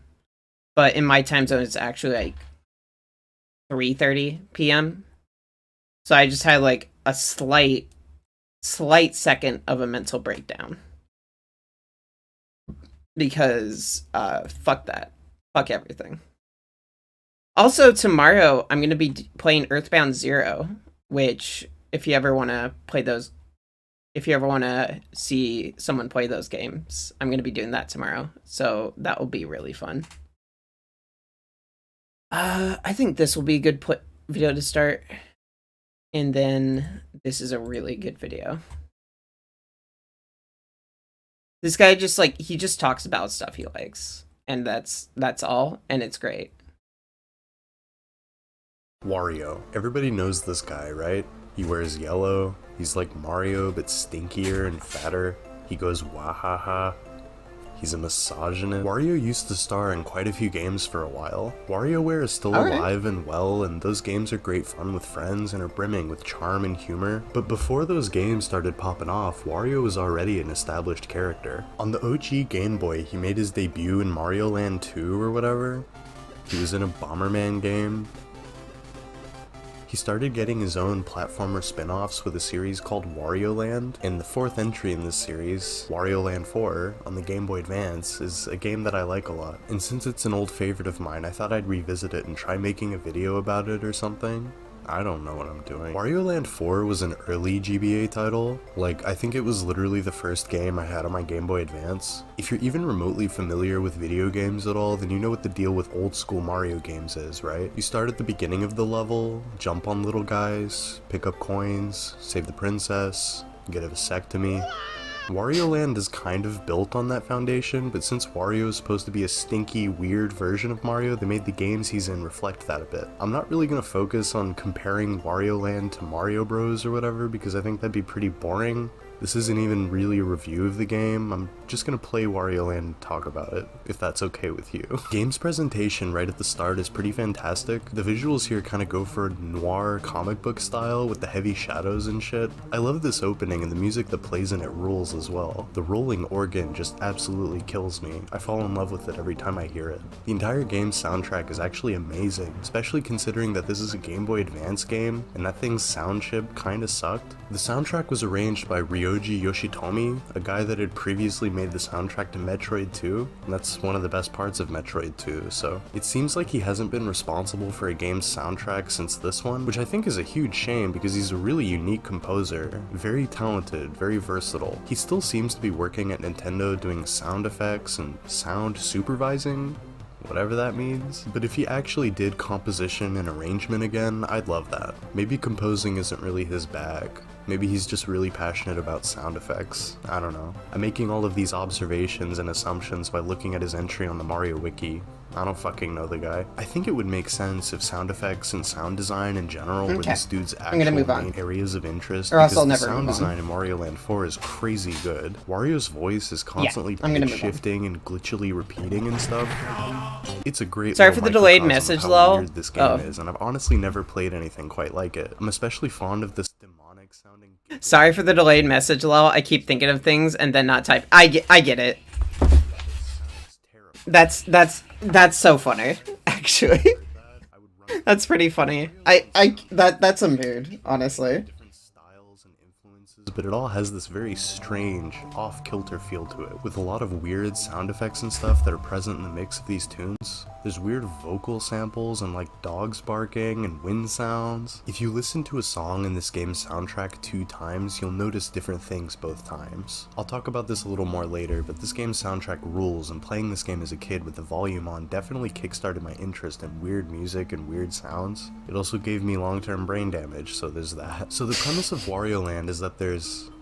Jesus Christ, Wario, you almost killed that cute little cat. That was horrible. There's this mysterious pyramid that was recently discovered deep in the jungle, and Wario, being the piece of shit venture capitalist that he is, he wants to go and get rich off of the treasures within.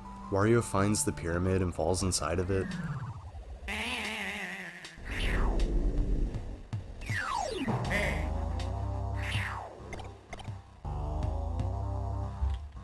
What? Okay. Right now we only have access to the entry passage, so we'll start there, obviously. Hall of Hieroglyphics.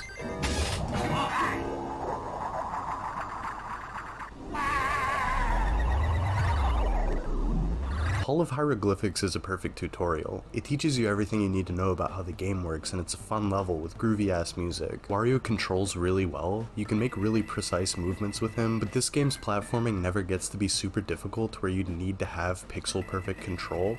It's nice anyway though. Any game that lets you do this is cool. Yeah, I'm fucking wave dashing. Alright, okay, I think I'm ready. Somebody please help train me to be a psychological manipulator so I can finally play Smash 4 at a competitive level. You follow the signs and progress through the stage, picking up jewels and coins and these special gem fragments out of these golden boxes that have this smiling face on them. There's 4 in every level, and you've got to collect all of them if you want to progress. If you miss one, you can always come back to the level, but it would be pretty much impossible to miss one in this level because they're so easy to find. They're literally in your way. In later levels, you've got to search around for them a bit, giving every level a hint of Metroid-style search action gameplay. Is that what we're calling it now? Is Metroidvania an outdated term? I don't actually care about this at all. Comparing this to Mario again, Wario just fucking beats the shit out of everything in this game. The enemies don't die if you jump on them like in Mario. You've gotta like body tackle them or pick them up and fucking throw them at the wall so hard they disintegrate. God fucking damn, dude, look at him go. I love it. In Wario World, that GameCube Wario game, he's even more unhinged and violent. You can do pile drivers and swing enemies around in a circle like you're in a bar fight.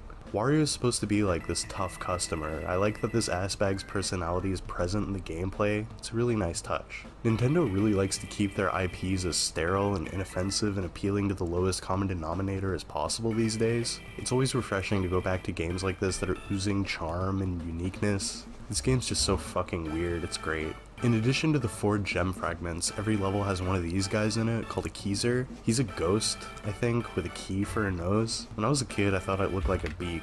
He looks stupid, but in a way that I think is really charming. I think I'd probably describe a lot of the characters and enemies in Wario Land that way. They're like ugly, but cool.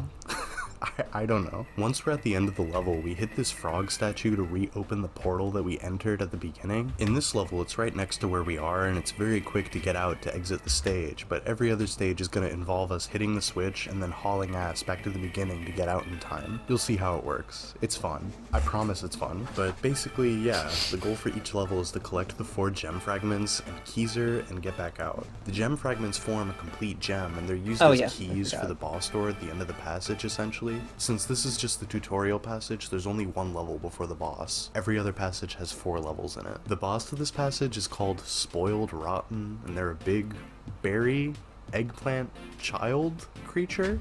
Who the fuck was the character designer for this game? Oh, okay, these guys. I hope you all got promotions.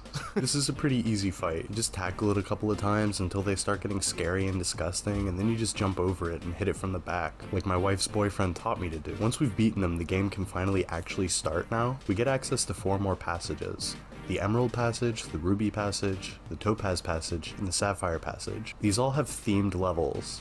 Emerald has levels based on nature, Ruby has levels based on industrialism, Topaz is toys and games, I think, and Sapphire is horror themed. It's actually pretty cool how the walls in each of these passages here actually reflect the theme that the passage is going for, like the skeletons on the walls of the Sapphire passage. I think if you were wanting to play them in order of how difficult they are, from easiest to hardest, it's probably Emerald, Topaz, Ruby, Sapphire? Maybe Ruby and Sapphire are pretty interchangeable, actually. I basically just always start with Emerald because it's for sure the easiest and simplest. You can play a level in one passage and then quit and go to a different passage. It's nice that the game is pretty open-ended like this. If there's a level that you're stuck on or you just don't want to do right now, you can quit and go somewhere else and come back later when you're in the mood. When I was recording the footage for this video, I just kind of went all over the place, and the game doesn't take a single issue with that, and I think that's great. This amount of freedom really makes the game feel like a project that you can tackle on your own time, on your own terms, and the way that you want. I really dig that. This setup also gives the game developers the ability to design levels really tightly and proficiently, because it isn't so open that there's a lot of space where there's nothing to do, like in an open world game or whatever. It's a happy medium that I find to be very fun and cool and memorable. Most games that give players a lot of freedom end up feeling super forgetful and maybe even bland, but I wouldn't use either of those words to describe Wario Land. So, the Emerald Passage is the easiest, so I guess we can start here. The first level is beach themed, and it's very straightforward. You go in a straight line, grab all of the gem fragments, hit the frog switch, and get out. I like that there's hidden walls to walk through to find secrets and stuff. There's a CD in this box. The CDs Like the space of all possible messages I can send is very large, so I don't watch out. I'll just keep it optimized over it and ironically not send the message. Oh my god. Fucking king, queen, whatever gender you are. Oh my god. That is so based. What a whatever you gender are, monarch. Holy shit. That's so great. are great in this game. There's one in every level, and you can listen to them in the sound room at the top of the pyramid. You would think that this is the game's soundtrack, right? Like every CD is the music that plays in that level that you find it in, but no, it's not even close to that. Each CD is made up of these weird avant-garde compositions that I doubt many people would even classify as music.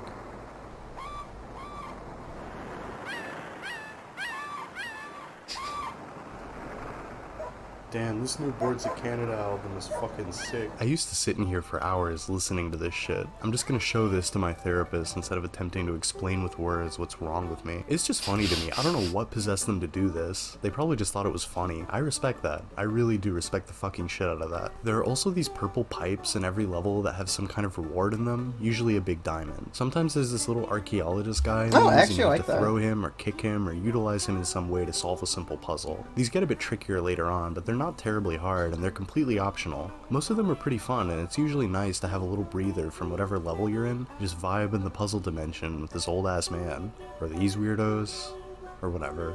The game's levels basically exist in two phases, I'd say. Chill mode, where you start out and you're just making your way through the level at your leisure, collecting jewel fragments and money, bashing enemy skulls in and stuff. And then stress mode, after you hit the frog switch and you have to escape. In some of the levels, like Palm Tree Paradise, this involves you basically just retracing your steps and going directly back the way you came. But in most of the other levels, new areas are unlocked that you previously couldn't access before hitting the frog switch. The frog switch activates these little blocks here when you hit it, you see. In the tutorial level, it just clears this little path for Wario to crawl through so he can escape. And in Palm Tree Paradise, it just creates a few platforms for you to grab some gems that you couldn't get high enough to reach earlier. But in most of the levels, this blocks off access to previous paths and opens up new areas that are only available in this stress mode. You get me? You understand what I'm saying? I like this setup. I think it's fun and unique. Some of the later levels and different passages really change things up in even more interesting ways. Like this lava level, Fiery Cavern, actually freezes over the second you hit the frog switch, completely changing the feel of yes, level the and frog its switch. versatile I items. see. You know, I playing see. as Wario kind You'd of probably like rules. this game. It's kind of refreshing I to mean, play I don't as know this if you'd guy. like it. He's kind of the complete opposite. This game is just really cute. I actually really like this game a He's lot. not altruistic or selfless at all. yes. He's very transparently here for his own Frog. selfish Ribbit, desires. ribbit. And he's a big fat ugly piece of shit, right?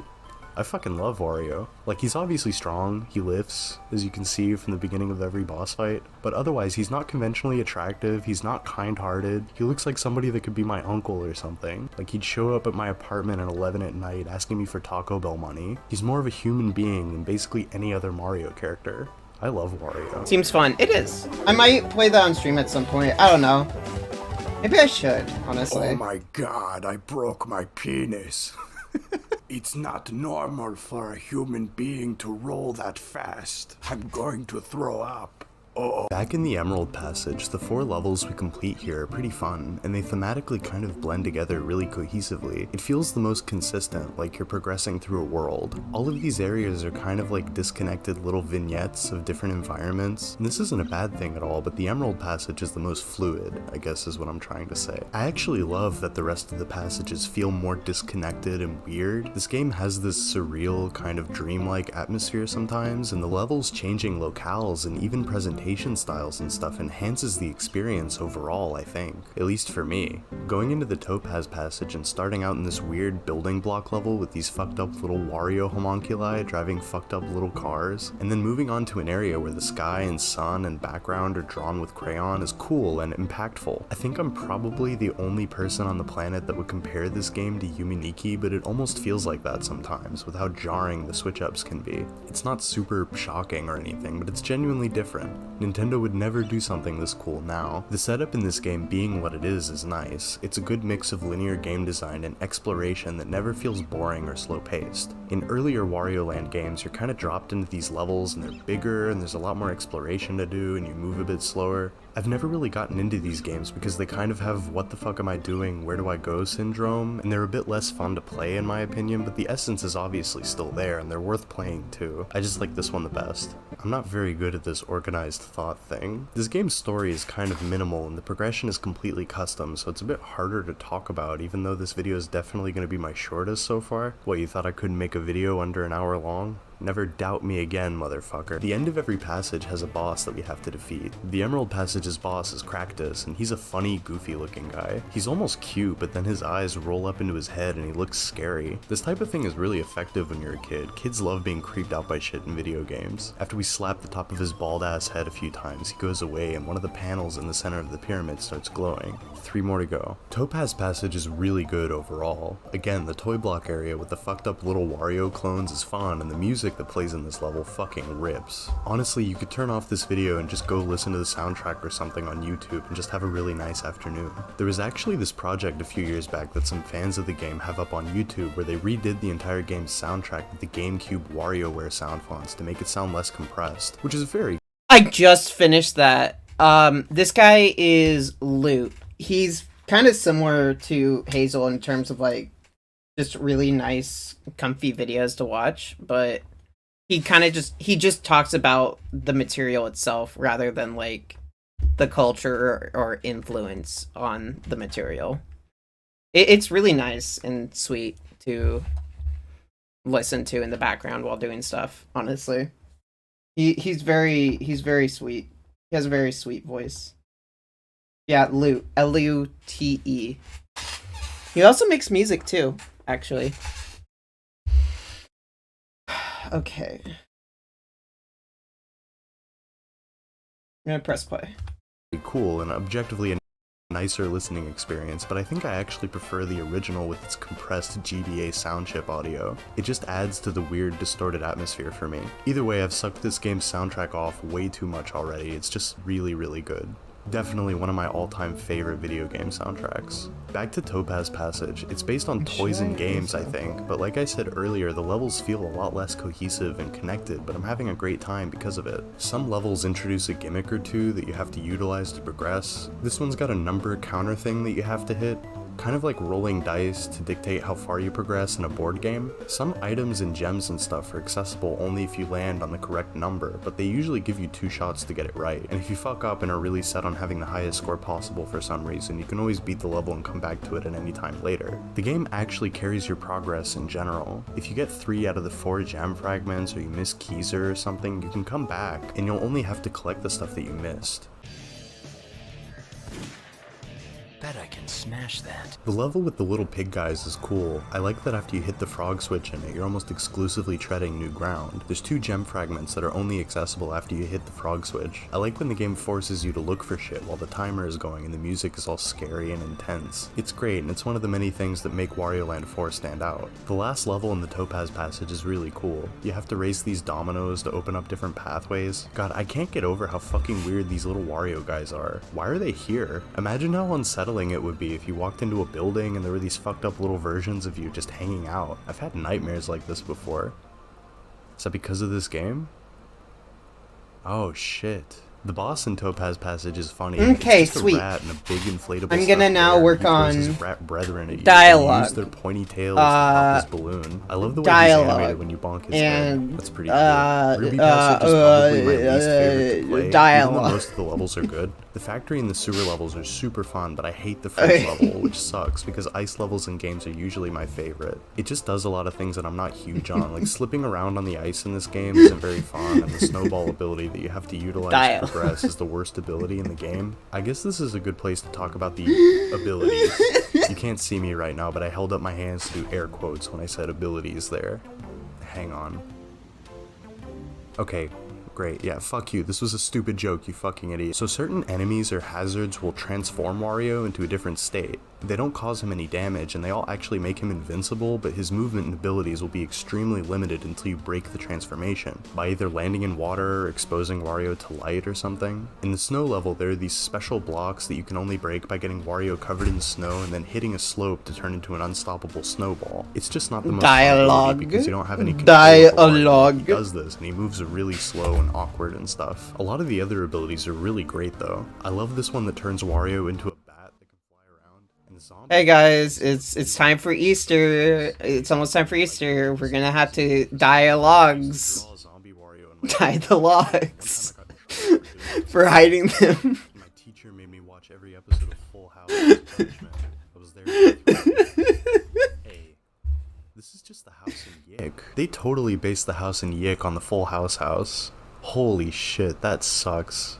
Fuck you. The abilities are mostly really cool and fun. Okay. It's funny that most of them actually make Wario look like he's suffering in some way. Most of the time in a video game, developers really want the player to feel powerful when this happens. Like when you get all the Chaos Emeralds in Sonic, or if you get a Fire Flower in Mario, or a Rush transformation in Mega Man or whatever. But in Wario Land, you just kind of feel bad for Wario because he's on fire, or morbidly obese, or having extreme anaphylaxis. He could die. He could die from this and you're laughing. You're laughing at him. I actually remember the North American instruction booklet for the game actually had a lot of funny commentary from Wario about most of these abilities. Let me see if I can find a PDF of it online or something. Hang on. You either die a log or live long enough to see yourself become the cabin. Sleepy? What the? This is the best instruction manual. Oh no, I gotta work on the comic. Fuck. Oh god. Oh, that's too funny though. Fuck. That's so great, Wario. I'm so happy for you, man. Ruby Passage is great. I don't even mind that the fridge level kind of sucks because the last level is really good. It's made up of a bunch of rooms where you gotta throw these balls into these mechanisms to progress. It was right here when I was recording footage for this video where I first realized that when you crash— I'm glad you liked that. I laughed pretty easily, but that was really funny. I will admit. I actually I just like silly humor, you know? I like a good old silly time. I'm a simple girl. That's actually insane. I'm I've a simple been girl. playing this shit for over 20 years and I just noticed this now. As usual, after you beat the 4 levels, you have access to the boss, obviously, but there's actually this mini-game room that's available before every boss as well that I haven't talked about yet. You can play some silly mini-games to earn medals, which you can use to purchase weapons to help you against the boss, but most of the bosses aren't super hard, so I rarely do this. The mini-games themselves are mildly amusing though. The Wario Hop one is the most fun, with you jumping over obstacles in time with the background music. The baseball one and face matching one aren't really that noteworthy at all, but it's cool that there's minigames, I guess. Some of the possible face combinations in the face matching minigame are pretty good. The boss in Ruby Passage is Cuckoo Condor. It's actually pretty cool looking in my opinion, up until the cuckoo clock mechanism breaks and this dopey condor is flying around shitting eggs on you. Ew. It's a fun boss fight though. All of the bosses are fun actually, none of them are bad. The last passage is Sapphire, and it's great. Crescent Moon Village was my favorite level when I was young. The atmosphere here is really cool, visually and musically. I just really dig what they're going for here. So annoying. There's this pirate ghost guy hanging out in the background outside, kind of like that ugly pig guy from before, but he doesn't do anything other than swoop in and steal coins that come out of enemies and blocks and stuff. When you get Keezer and you're heading back in stress mode, he'll swoop in and steal him away, and you've got to chase him, which is always really fucking tense. God, you know, I actually just started thinking about this, and like, whenever we find a Keezer and bring them back with us, they unlock a level and then they immediately disappear. Do they like die? Can ghosts die? Is the big pirate ghost trying to save him from us? I already talked about Fiery Cavern before, but it's a great level and the music is so fucking catchy. This theme specifically has been stuck in my head for 21 years. No exaggeration. This is one of the harder levels in the game, and I swear that I always have to play it twice because I never remember where all of the gem fragments are on my first run, but it's a great level. The final level in the Sapphire Passage is actually one of my favorites to play. It's a good reprieve after Fiery Cavern. Super chill, and I like the haunted hotel motif. This one is weirdly one of the easiest levels in the game, which is funny considering that it's the last level of what is supposedly the hardest passage. I like that when you stand outside of the hotel in the stairway here, the music is a bit quieter. I like that type of thing a lot, it's just really nice. The boss of the Sapphire Passage is this giant cat with a bat on its head. It's fun trying to stay out of the water and taking every opportunity you can by jumping off of the waves he makes with his paw to smack him in the head. I like your cut, G. Alright, yeah, that's all 4 passages done now. What's next?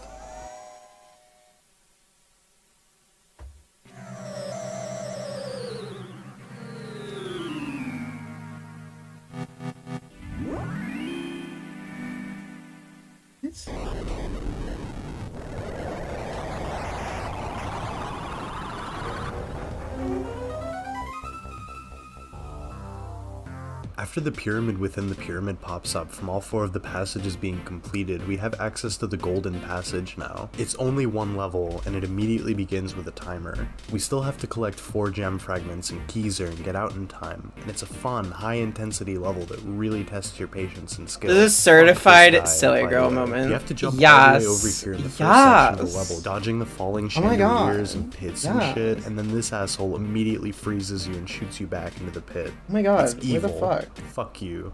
I love you. The final boss fight is against the Golden Diva. We enter her chamber and the cute little cat that's been hanging around attempts to attack her. What the fuck just happened?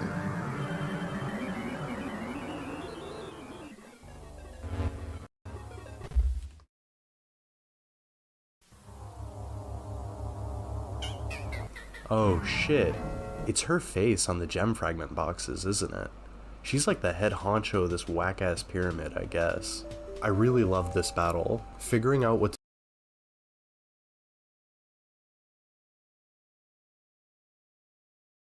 to do with everything she throws at you, and her attacks being based on all of the bosses you previously fought in the game is really cool. She's really kind of unnerving and scary too, with the different facial expressions and weird sounds she makes. Wait, what size is my The music that plays while you fight her is a remix of the music that plays when you're hauling ass out of a level too. It's just really good theming. It's obvious shit, but whenever a leitmotif like this is present during an intense part of a movie or game or whatever, it just really gets me going, you know? It's a good trope. The Golden Diva is actually such a good boss fight that Flying Lotus named the best song on his second album after it. It's mildly interesting, right?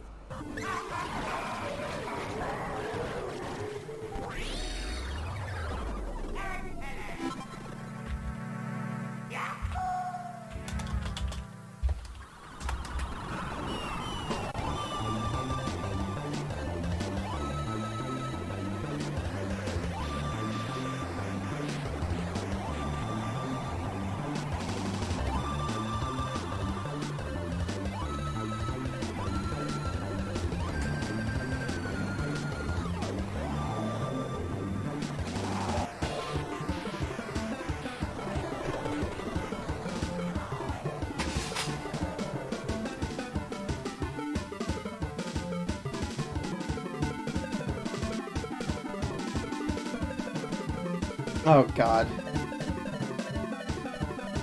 Oh wait. I just want this to be more so down here.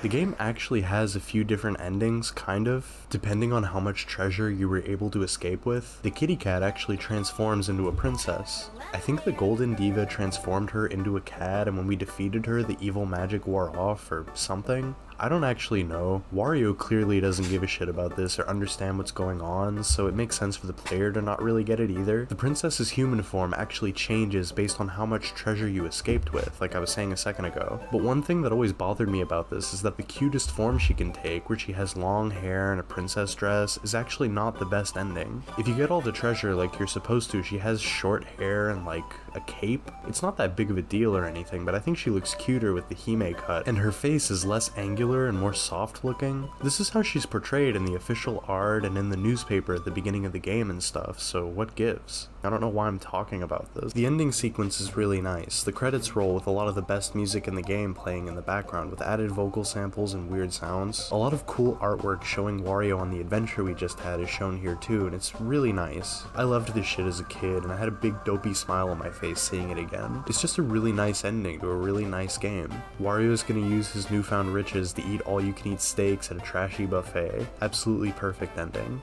You can actually play this game in 3 different difficulties. For this video I just played normal mode because I felt like taking it easy, but hard mode is pretty interesting. There are more enemies in certain levels, and the locations for the gem fragment boxes change, and you have less time with the frog switches and bosses and stuff. If you beat hard mode, you actually unlock the 3rd difficulty, S hard, which gives Wario only 1 HP at the start of every level and intensifies everything else. Jesus, I hate It's it when nice it to have does that. incentive to continue playing the game after you God. finish, and it's constructed in a way that rewards you for learning the layouts of levels and beating it as fast as you can. I'm sure the speedrunning community for this game is fairly substantial. Yeah, look at that. New world record happened this year. That's pretty cool, actually. Yeah, this game fucking rules. Just play it. You can beat it in an afternoon or 2. I've been playing video games for many years now, and this one is still always a lot of fun for me to revisit. I don't know, I really think it's one of Nintendo's best platformers. I love shit like Donkey Kong Country and the old Mario stuff, but something about Wario Land really resonates with me and enchants me. I appreciate it a lot, and I think anybody could have a great time going back to it. Buy a copy of it on eBay or emulate it or whatever.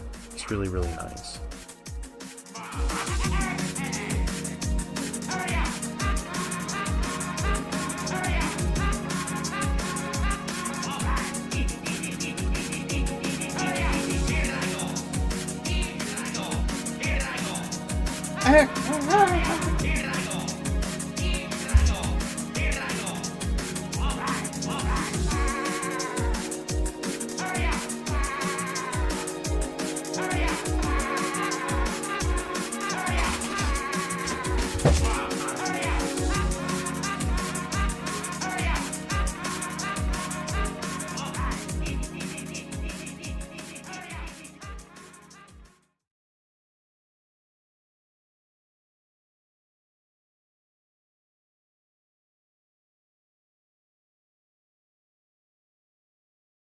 Jesus, how does this work? God damn, a lot of these toads love to gossip, don't they? Why don't you mind your fucking business, dude? Oh, These royal maid toads are really cute, though. No, Talking stop about it. how restless the Stop princess has been waiting it. for Mario to show up. You know that thing that some women do where they like giggle and whisper to each other and Paper Mario is the shit.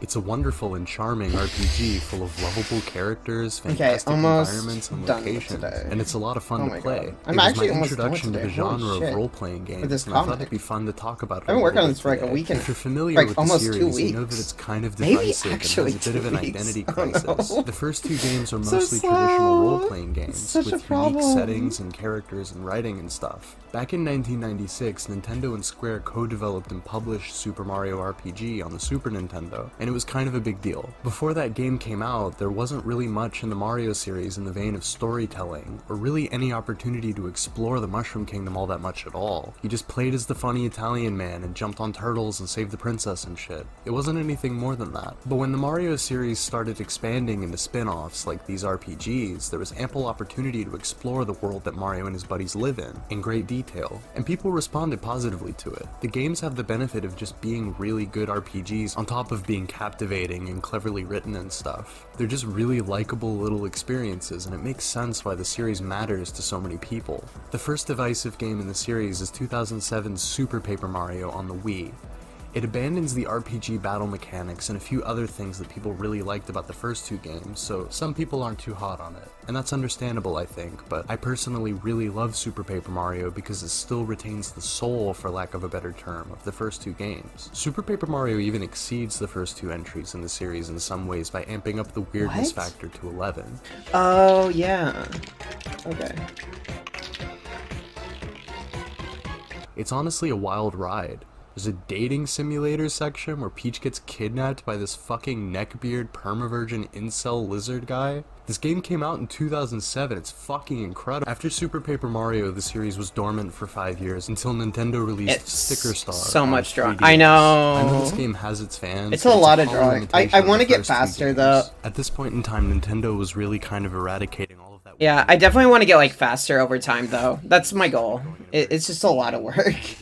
Direction, and at the same time they seemingly took the feedback of people unhappy with the lack of turn-based battles in Super Paper Mario to heart, while also deciding that they needed to do that Nintendo thing where they innovate, and what we're left with is a pretty boring experience. I haven't played enough of Sticker Star or the following Color Splash to really confidently talk about them at length, but I don't really enjoy them very much. They're not bad games, but they're bad Paper Mario games, if that makes sense. If these games had a different IP attached to them with completely original characters completely separate from Paper Mario, they'd probably be hated less by people, but then they'd also probably not be very popular or sell very well, so... Origami King is one that I have played quite a decent amount of, but I'll save my thoughts on that one specifically for a bit later on. I don't want to start things out by whining too much.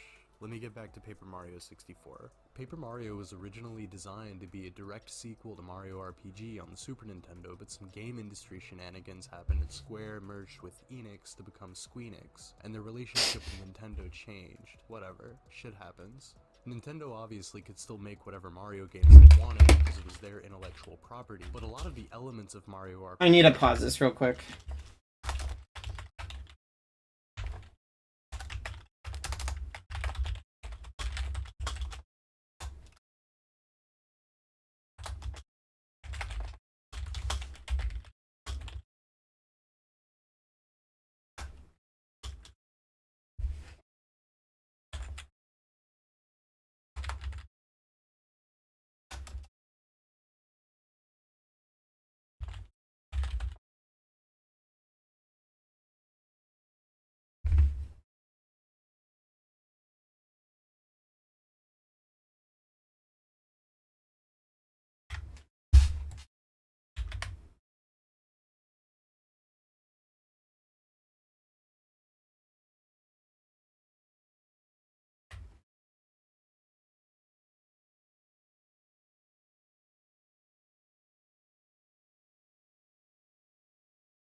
Oh my god, stop it.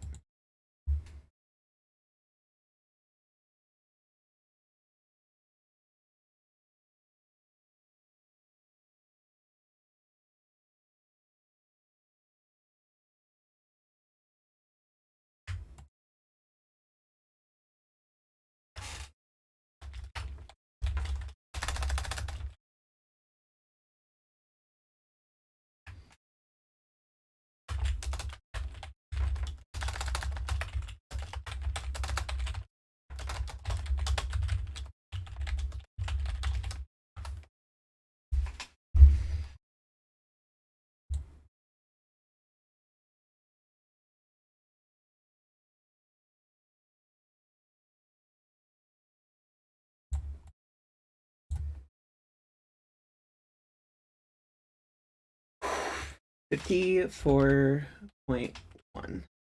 Okay.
Okay.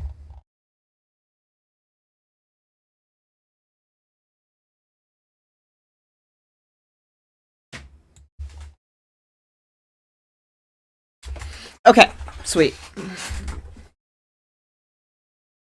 Owned by Square Enix now, so Nintendo couldn't outright make a sequel with the characters and enemies introduced specifically for that game. No big deal, they knew a Mario-themed role-playing game would do numbers, so they still wanted to make it and release it. Instead of being Mario RPG, they leaned into the storybook aesthetic that they were working with, and they called the game Paper Mario in the West. In Japan, it's just called Mario Story. The paper stuff isn't really that important to the first few games in the series. It's just a name and an art style choice. Again, I'll revisit all this shit later. Let me just get started talking about the game already. I can't believe I'm making another fucking hour-long video.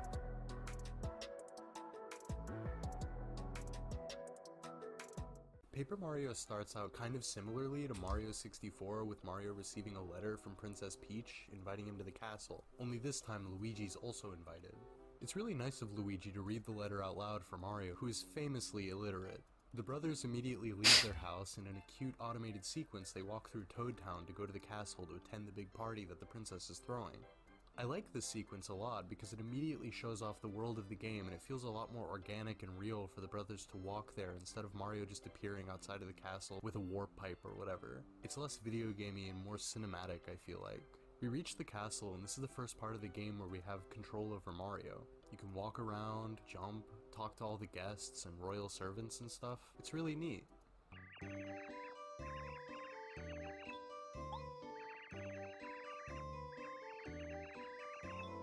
God damn, a lot of these toads love to gossip, don't they? Why don't you mind your fucking business, dude? These royal maid toads are really cute though. Talking about how restless the princess has been waiting for Mario to show up. You know that thing that some women do where they like giggle and whisper to each other and shit when you come into the room? Of course you don't. I don't either. This is the most unrealistic game I've ever played. While we're wandering around the castle looking for Princess Peach, I'll take a second to compliment the visual design. I love the colors and gradients and how much effort obviously went into modeling all this stuff. It's really nice to see so much detail on display. This definitely is consistent throughout the entire game. I love this game's visuals a lot. It's also really cool that the framework for Princess Peach's castle is obviously based on Mario 64's version of it, but expanded upon and given a lot more detail and refinement. Kind of a good parallel to what this game means for the Mario series, in my opinion. Anyway, let's head upstairs to see Peach.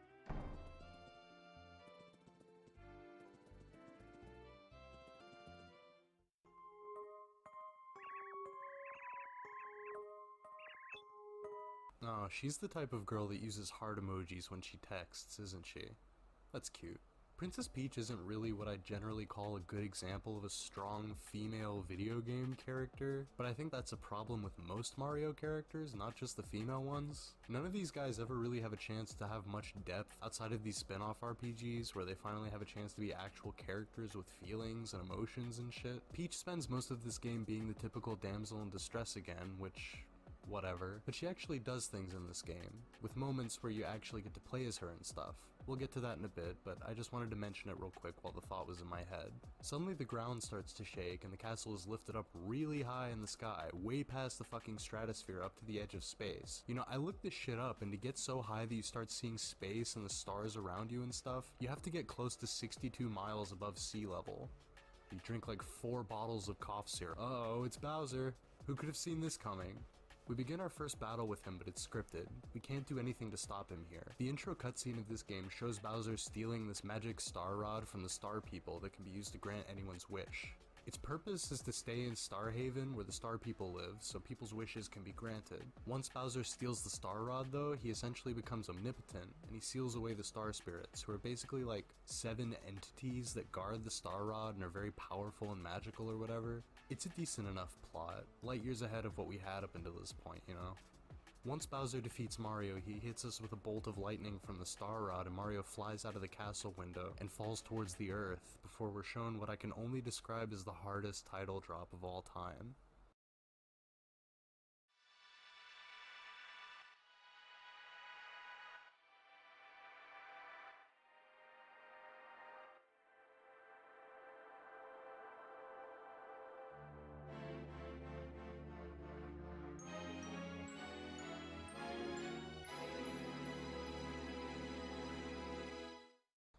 God damn, it's so fucking good! I love the ethereal pads in the background and the melody fading in as the title of the game materializes at the same time. The music in this game is some of the best on the N64 too.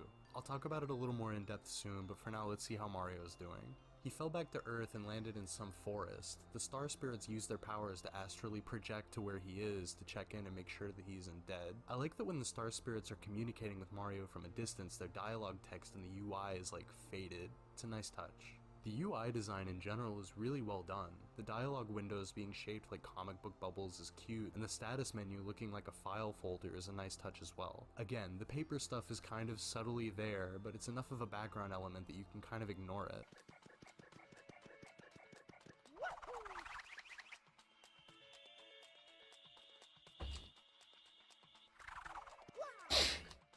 It might seem silly to point out the UI, but a good UI in a video game really does go a long way, I think. The Star Spirits deduce that Mario is in fact not dead yet, and they reserve their power to speak with him later. Mario is approached by a young Goomba girl, and after a few failed attempts to get him to respond, she runs off to tell her family that the famous Mario is outside of their village, unconscious. The oldest and wisest Star Spirit, Eldstar, communicates to Mario one more time while he's unconscious, inside an inn in the village, begging him to come to Shooting Star Summit as soon as he can. They have some shit to discuss. Mario wakes up and the owner of the inn, this Toad, lets Mario know where he is and stuff. You know, I'm not sure if this is just something I personally experienced or if this is something other people can relate to, but when I was a kid, I liked to read stories a lot. And this game was the first I ever played that had a serious amount of dialogue to read in it. When you're a little kid, I feel like when you read a word for the first time, you remember the context of where you read it, and it sticks in your head for a while. Whenever I hear or see the word village, I think about Goomba Village. I really enjoyed that this game felt like a novel mixed with a video game. I don't think about it that much, but this game honestly was a landmark for me. I had never played anything quite as cinematic and well written before this. I didn't play stuff like Pokemon until way after this game. I didn't own a Game Boy Advance or any other portable game systems until after the GameCube had come out a few years after this game's release, but we leave the inn and the Goomba family all talk to us and are relieved that we're okay.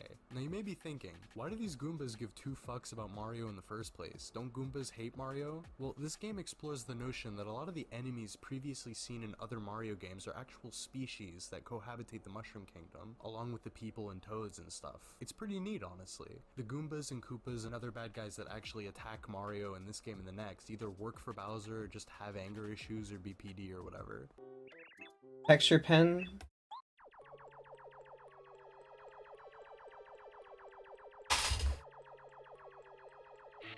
Kammy Koopa is Bowser's advisor in this game. She's kind of funny.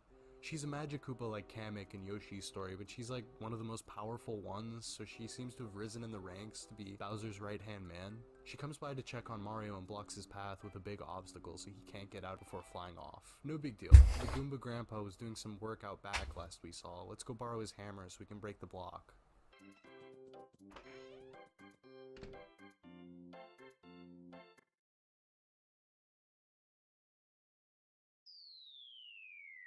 I really like when the game is a little silly like this. The sense of humor is subtle and it's understated, and it's just nice. We find the grandpa and the hammer, and we're greeted by this infant that's really pissed off for some reason. The battle system in Paper Mario is kind of a work of genius, but we don't actually have access to our full combat potential yet, so I'll talk about it in a minute. We make our way back to the village, and the cool Goomba Grandpa lets us keep...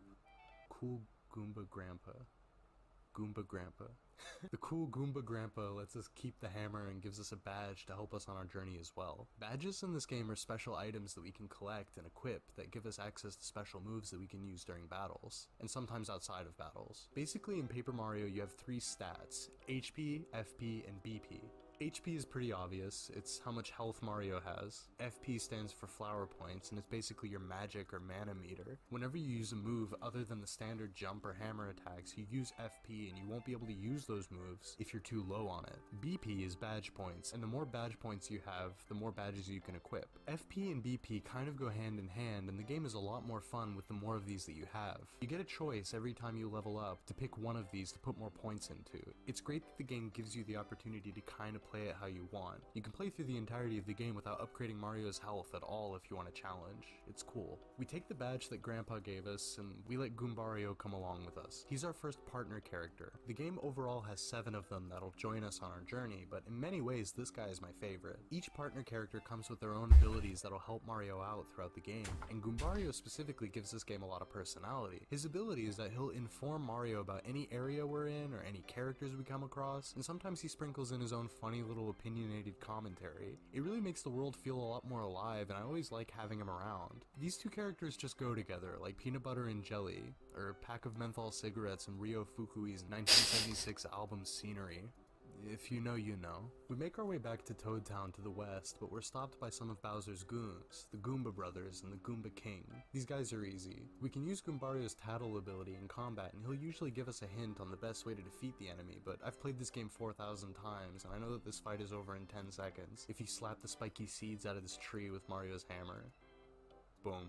After we take care of these losers, we head towards Toad Town. Everyone is amazed that Mario isn't dead, but come on dude, he's super fucking Mario. Would you fuck with this guy if you saw him in the street? Of course you wouldn't. Italian excellence is what he is. You know, I was rewatching The Sopranos the other day, and Tony actually plays Mario Kart with his kid. I wonder what the general opinion on Super Mario is within the Italian mob. Like, they probably appreciate the positive representation, right? I don't know. If anybody watching this is an Italian gangster and you also have particularly notable opinions about the Super Mario series, please DM me on Twitter. I have a really fucking stupid idea for a podcast. We should probably get home and see if Luigi is okay. He was at the party when the castle got hijacked, right?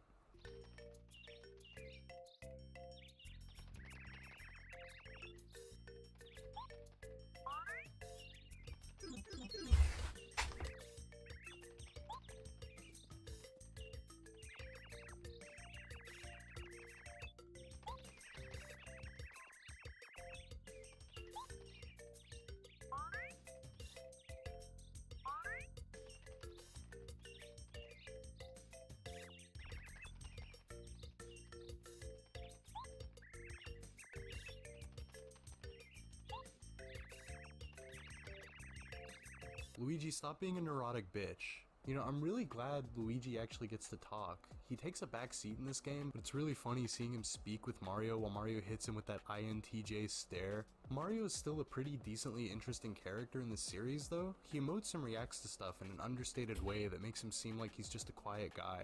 He never feels blank or stoic, you know? He emotes a lot more in games like Super Mario RPG and Superstar Saga on the Game Boy Advance, up to a ridiculous and comedic degree even. And I like those portrayals of him as well, but I'm really fond of him in the first 3 Paper Mario games especially. He's just a consistently nice presence despite never saying anything, and I'm always happy to play as him here.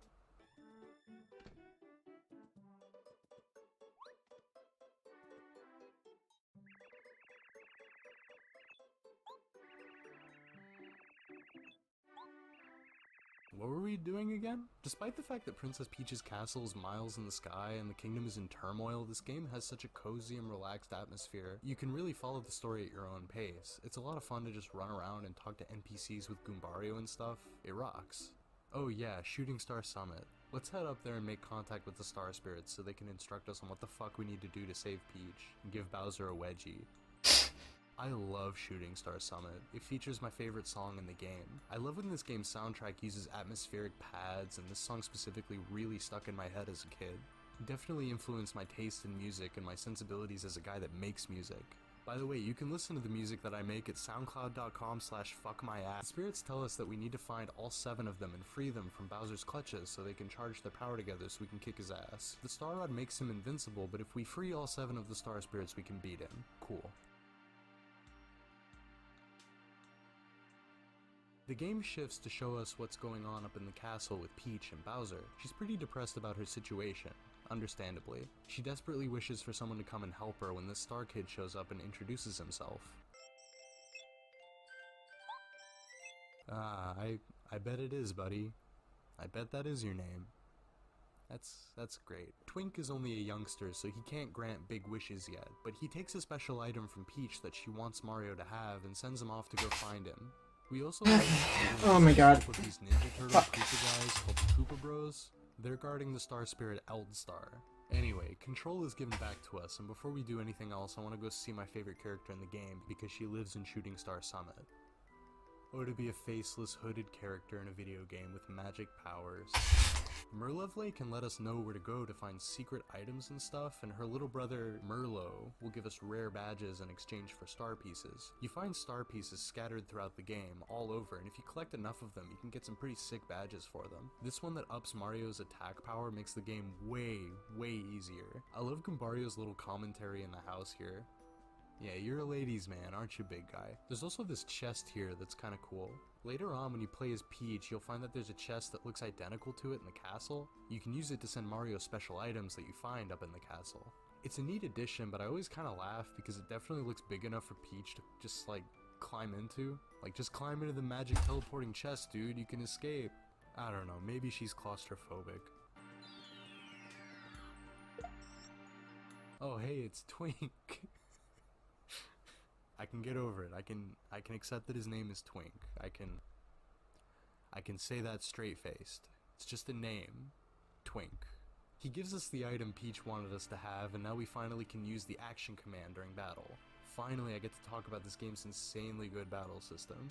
Paper Mario already stands a bit above the shoulders of other RPGs that existed at the time it came out because it incorporates elements in the overworld from platformer games. In most RPGs at the time, you just kinda walked around in a grid or a flat area or whatever, just kinda traveling around, but in Paper Mario you do jumping and platforming and shit. It's more video gamey, if that makes any sense. This translates to the battle system too. If you push the A button when you hit an enemy with your attack, you do more damage, like a second jump attack or a charged hammer attack by holding the control stick to the left. Each attack that Mario and his partner characters can do has some kind of simple input like that you can do to make the attack as effective as possible, and they're designed perfectly. None of them overstay their welcome, it takes 2 seconds max, and it always feels good to do. You always feel like you're putting a little extra oomph in your hits, and it's super satisfying. Alternatively, you can guard against most attacks by hitting the A button right as the enemy hits you, and they telegraph their attacks perfectly so you always feel like you have a chance to guard to lose less HP, or take no damage at all in some cases. It's great. Thousand Year Door actually takes this shit to the next level by introducing counter hits and tricks and shit that you can do during attacks to boost your star power meter. It's kind of insane, and it's nice that they knew that this system was so good that they kept it going into the sequel with more bells and whistles. Look, it may not seem like it's that much, but it really manages to make the combat in this game feel really fun. In an RPG like this, you spend a lot of time in battles, and if they were a pain to play, it'd really bog the experience down, I think. We need to look for Eldstar, so let's go talk to Merlin. He's a shaman like Merlovely. He has a reputation in Toad Town for being an old cranky bastard, but everybody respects him because he's real wise and shit. If we're ever lost, we can pay him a visit to ask for directions. The first thing he tells us is that we need to head east, but there are these suspicious toads skulking around and they won't let us pass. We go tell Merlin and he zaps the shit out of them, revealing that they're just the Koopa Bros in disguise. This scene surprised the shit out of me as a little kid. Like, Grandpa's not fucking around. When does this guy join my party, you know? Now that the path is clear, it's time to head east. We get detoured slightly because there's this outbreak of fuzzies in Koopa Village, and they're wreaking complete havoc on these poor helpless turtle guys. Come on, be nice to them. Have you ever seen a turtle on his back? It's the saddest thing I've ever seen in my fucking life. We help drive the fuzzies out of Koopa Village and we follow them to get back one last shell for this guy named Cooper. Look, it's not the most creative name in the world, but it's fine. It's fine. Look, most of the names of the characters in this game are like puns or whatever. Every toad with a name in this game has a pun for a name. Like the chef woman is named Tasty, this little kid is named Lil T, toad that recently beat his addiction to methamphetamines is named Sobriety, you know, etc. Once we get Cooper's shell back, he joins Computer crash, but oh no! I'm so sorry, computer crashed. I mentioned the abilities briefly before. It sucks. They're all fun and they're all essential to beat the game. Other than Goombario's ability, but that one's just nice. It's just fun. Okay, let's make our way into the castle. This is the first dungeon, and it's pretty cool.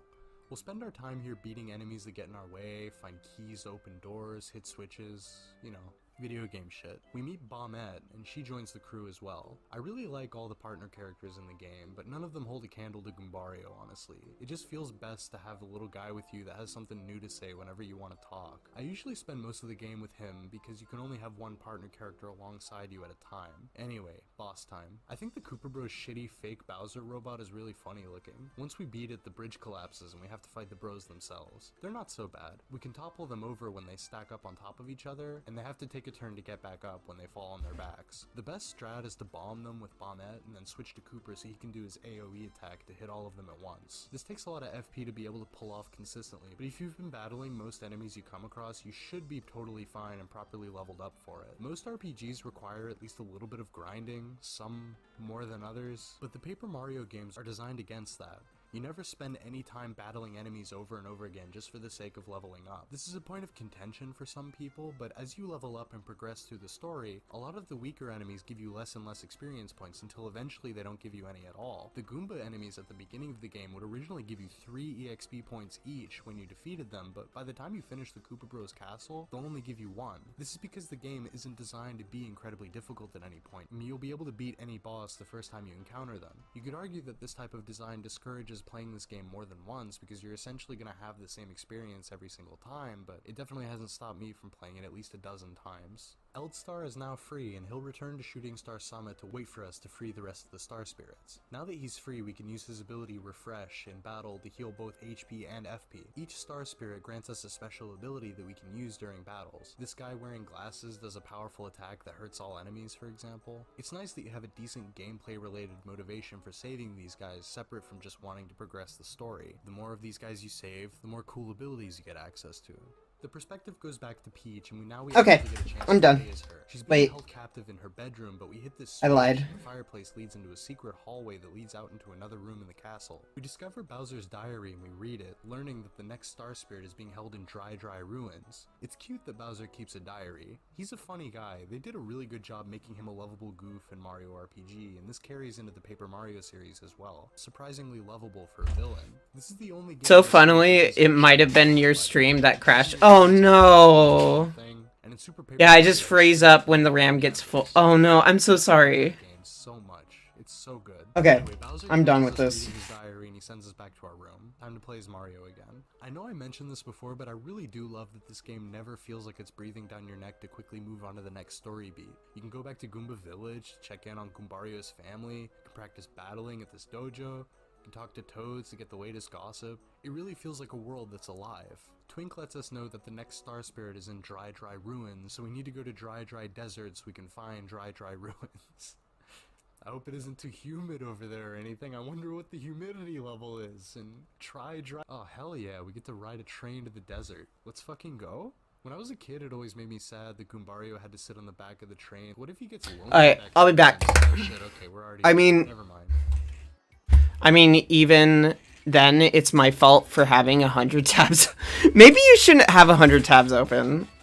I don't get what's with, like, millennials and Gen Zers, like late millennials and Gen Zers that, like, constantly keep their tabs open at all times. I have a different issue where I keep multiple windows open with different tabs on them, so I have to, like, constantly search through all these different windows, hoping that one of them is the one I'm looking for.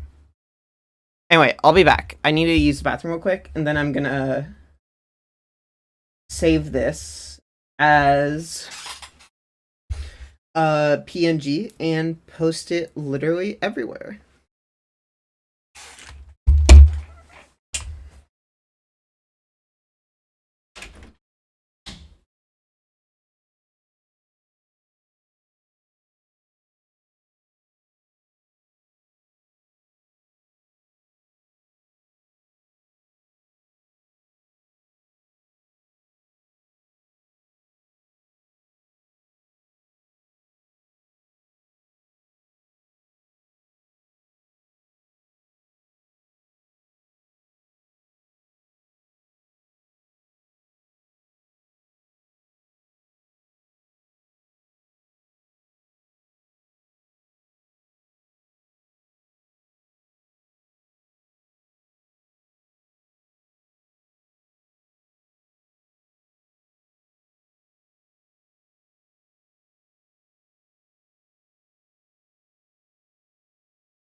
Really? Okay, maybe humanity just wasn't ready for computers yet. I think we're just not ready for computers. We should probably ban computers from everyone until we get our shit figured out in terms of tabs and windows. Until then, yeah. God, this is gonna bother me. No. Okay, I'm gonna download this. Why does it look like that? Okay, good. Oh, there was one thing I forgot, though. No. No, actually, this is important to add.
Okay.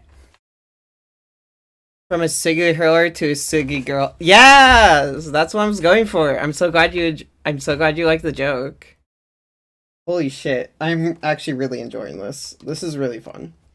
But yeah, I'm gonna save it. And now I'm gonna save as. Oh my god, I'm so late. Oh god. I have like one other project I was supposed to work on today on this stream, but I just spent most of the stream on this comic, so whatever. It's fine.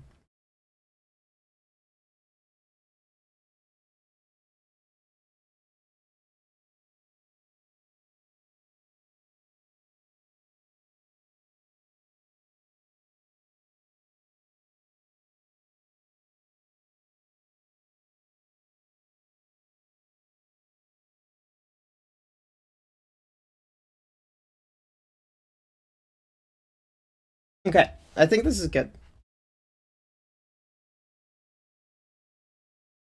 Yeah, because this is what I was going to work on next. And this one's going to be a lot of work.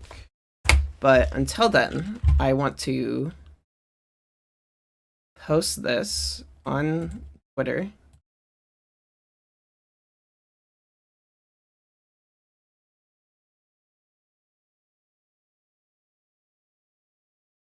Okay. I could send you, well, you follow Ben Saint, so you'll see it on the Discord. So yeah.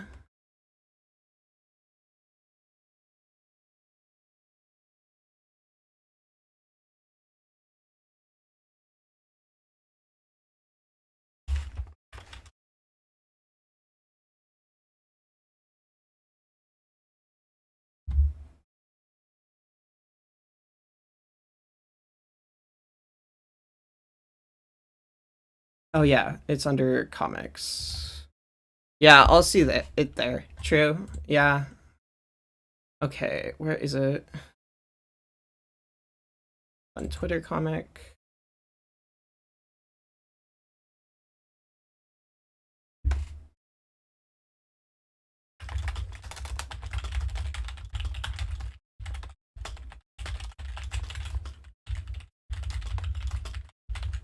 No! Oh god, I'm so glad I caught myself. Holy shit. Fuck. See that background right there? I shouldn't have that. So I'm gonna get rid of that. Oh my god, I'm so fucking glad I caught that. Holy shit. Yeah, that red should not be there right now.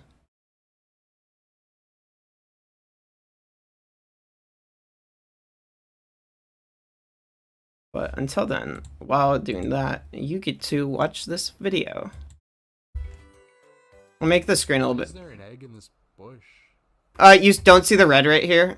Well, you'll know what you'll know what I mean when you see it. These battle screens. There are so many areas in this game that you battle enemies in, and they all have unique backgrounds and stuff. It's genuinely really nice looking. Okay, we've got to figure out how to get to Dry Desert. There's this mailman Paracupa named Paracarry, and he apparently is looking for some letters that he dropped. We run around and pick them up for him, and he decides to accompany us. Paracarry is probably my second favorite partner in the game because he also contributes to the game's world feeling more alive. If you have him around, you can deliver letters to different NPCs, and it's a lot of fun to play mailman. You find letters scattered throughout the game, and there's this one particular chain letter side quest that's a lot of fun, involving tons of NPCs scattered all across different cities and towns in the game's world. You have to get pretty far in the story to be able to complete it because it requires you to go to some areas that you only have access to late in the game, so having it be in the back of your head while you're playing is cool. It's the type of thing you can just do if you want. There's no penalty for not doing it. Paracarry is going to be your buddy no matter what, but if you deliver letters to people, they'll usually reward you with a star piece or badge or whatever, and finishing the chain letter side quest specifically gives you a super rare badge. In the overworld, Paracarry can pick up Mario and carry him over gaps that are a bit too far to jump across, and this is definitely super helpful.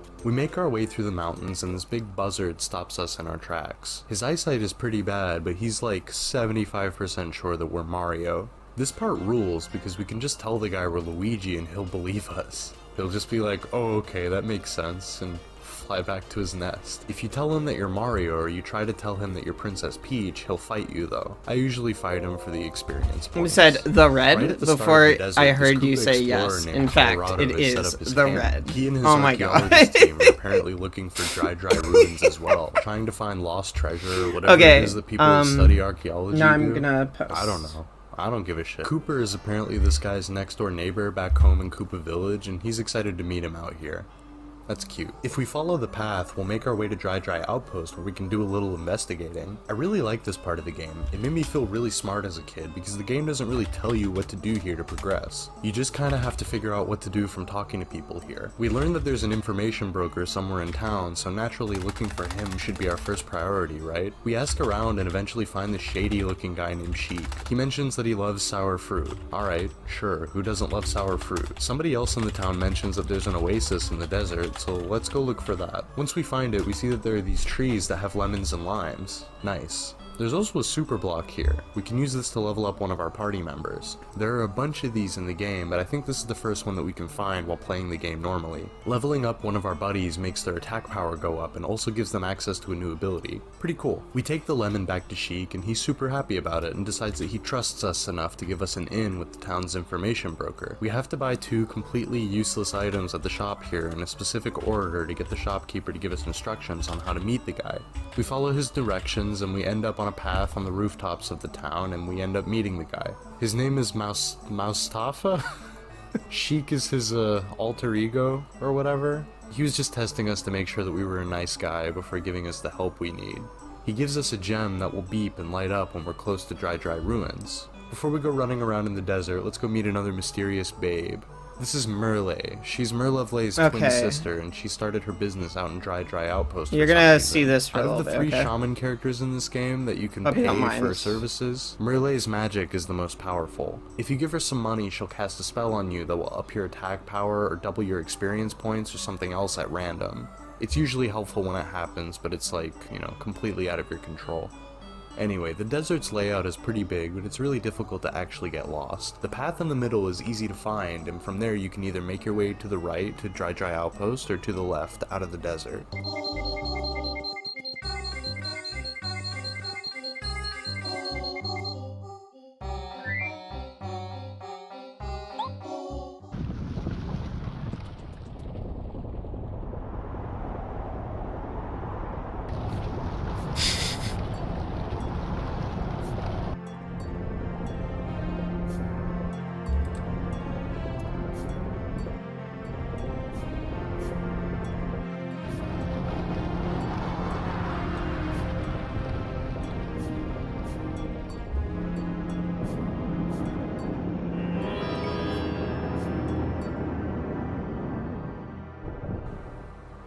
Wow, cool. Dry Ruins is pretty similar to the Koopa Bros castle. Hitting switches, finding keys, beating enemies, the works. We find a new hammer in here, so now we can break stone blocks and do twice as much damage in battle with hammer attacks. It may seem like I'm skimming over the dungeons in this game, but they're not bad at all or anything. You have a lot of chances to use your partner's abilities to make your way through, a lot of battles, sometimes puzzles that are pretty fun. Nothing too difficult or stressful. These puzzles for 3rd graders aren't going to give you post-traumatic stress disorder or anything. The dungeons are fun and good overall, I just don't have that much to say about most of them. The boss in Dry Ruins is Tootin' Koopa, and I like that when you beat him, his little chain chomp lackey turns on him and chases him out of the ruins like I'm watching Looney Tunes. We free Mamar, the 2nd star spirit, and we get her ability Lullaby. I honestly never use this ability, but the 2nd bar in our star power meter is helpful because we can now use Refresh, the superior ability, twice as much. We get to see how Peach is doing up in the castle again, and this time we actually get to play as her a decent amount, stealthily walking through the castle to see if we can find any clues on where the next star spirit is being held. These sequences are just fine. This might be a controversial opinion or whatever, but most stealth shit sucks in games. Like even No, I'm listening. Sorry, I'm also like moving around stuff. I'm posting right now, so I'll react more later. It is funny. Sections are fine though. If you get caught, the guards don't want to get in trouble with Bowser, so they quietly take you back to your room and you can just immediately try again. In the outer hall sections, you've got to avoid the lights from the guards, and in the inner sections, you got to make sure the guards aren't looking in your direction when you sneak past them. It's not especially challenging or fucking life-changing or whatever, but these sections where you play as Peach don't overstay their welcome, and they're a nice opportunity to organically give Mario the information he needs to progress the plot. Peach eavesdrops on these guys talking about Tubba Blubba, who Bowser has said is invincible. This guy lives past the Forever Forest and is guarding the next star spirit, it seems. These guys Peach is listening in on are talking about how Tubba Blubba secretly has a weakness of some kind. We unfortunately get caught though, and the perspective goes back to Mario. Before we head towards Forever Forest, let's go exploring a little bit. Another amazing thing about this game is the underground section. Basically underneath Toad Town there's this sewer system that's a lot of fun to explore more and more as you progress through the game. There's optional bosses, items to find, upgrade blocks. You steadily gain more and more access to it as you acquire abilities and upgrades throughout the game. It feels really cool to progress a bit of the story and then head back there to see how much further you can go and what kind of new stuff you can find underground. There's enemies to fight, Goombario constantly complains about how stinky and shitty it is. It's really good. In the sequel they actually expanded upon this idea like tenfold. The underground is a lot bigger and more fun to explore in that game. You know what, fuck it. I'll talk about Thousand Year Door a little bit here because it's kind of the elephant in the room. If someone says they're into Paper Mario, they're usually talking about this game, Thousand Year Door. It's objectively the most important one in the series, and from a gameplay perspective, I'd say that it's the strongest. The gameplay basically just takes everything that the first game does and elevates it to another level. But here's the thing about Thousand Year Door. It's a little bit overrated. I'm sorry. Even though it's a bigger and better game, I think a lot of the charm from the first game is kind of lost in translation. Thousand Year Door does things like expanding the battle mechanics and making your partners more compelling and well written, and the world design is honestly a lot more unique and interesting than the first game. But it also does a lot of things that I'm not huge on. If it's been a while since you've played Thousand Year Door, the writing is probably not as cute as you remember. It tries just a little bit too hard to be funny constantly, and it's inferior to the first game's generally sensible and subtle tone. Look, I'm not insane. I'm not gonna say Thousand Year Door is a bad game, because it isn't. It's not even close to being a bad game, but it's my least favorite out of the original three. Super Paper Mario takes things to a completely different dimension, and the writing, art style, and world design are all so absolutely obtuse and weird that it circles back around to being really charming again for me. Anyway, Thousand Year Door is great, but it's not my favorite, okay? Okay, glad I got that out of the way. Forever Forest is right outside of Toad Town, and everybody talks about it being haunted. We head into the forest and are greeted by this Boo that works as a butler in a mansion deep into the forest. He apparently was sent by his master to invite us there, as the master of the mansion apparently has information for us regarding the Star Spirit. Cool. Forever Forest is interesting. I like the colors and look of it, but I remember— Okay, I'm back. Oh god. I posted everywhere? Yeah, wait, did I post in Ben Saints? Oh god, did I post in Ben Saints? Oh god, wait. Fuck. But you're doing all this while also dealing with more fuzzies, and they're the most annoying enemy in the game. The worst ones are later on during the Yoshi's Island chapter, but all of them are at least a little bit annoying to battle. Don't worry though, while I was bitching about the fuzzies, we made our way through the forest and we've arrived at the mansion.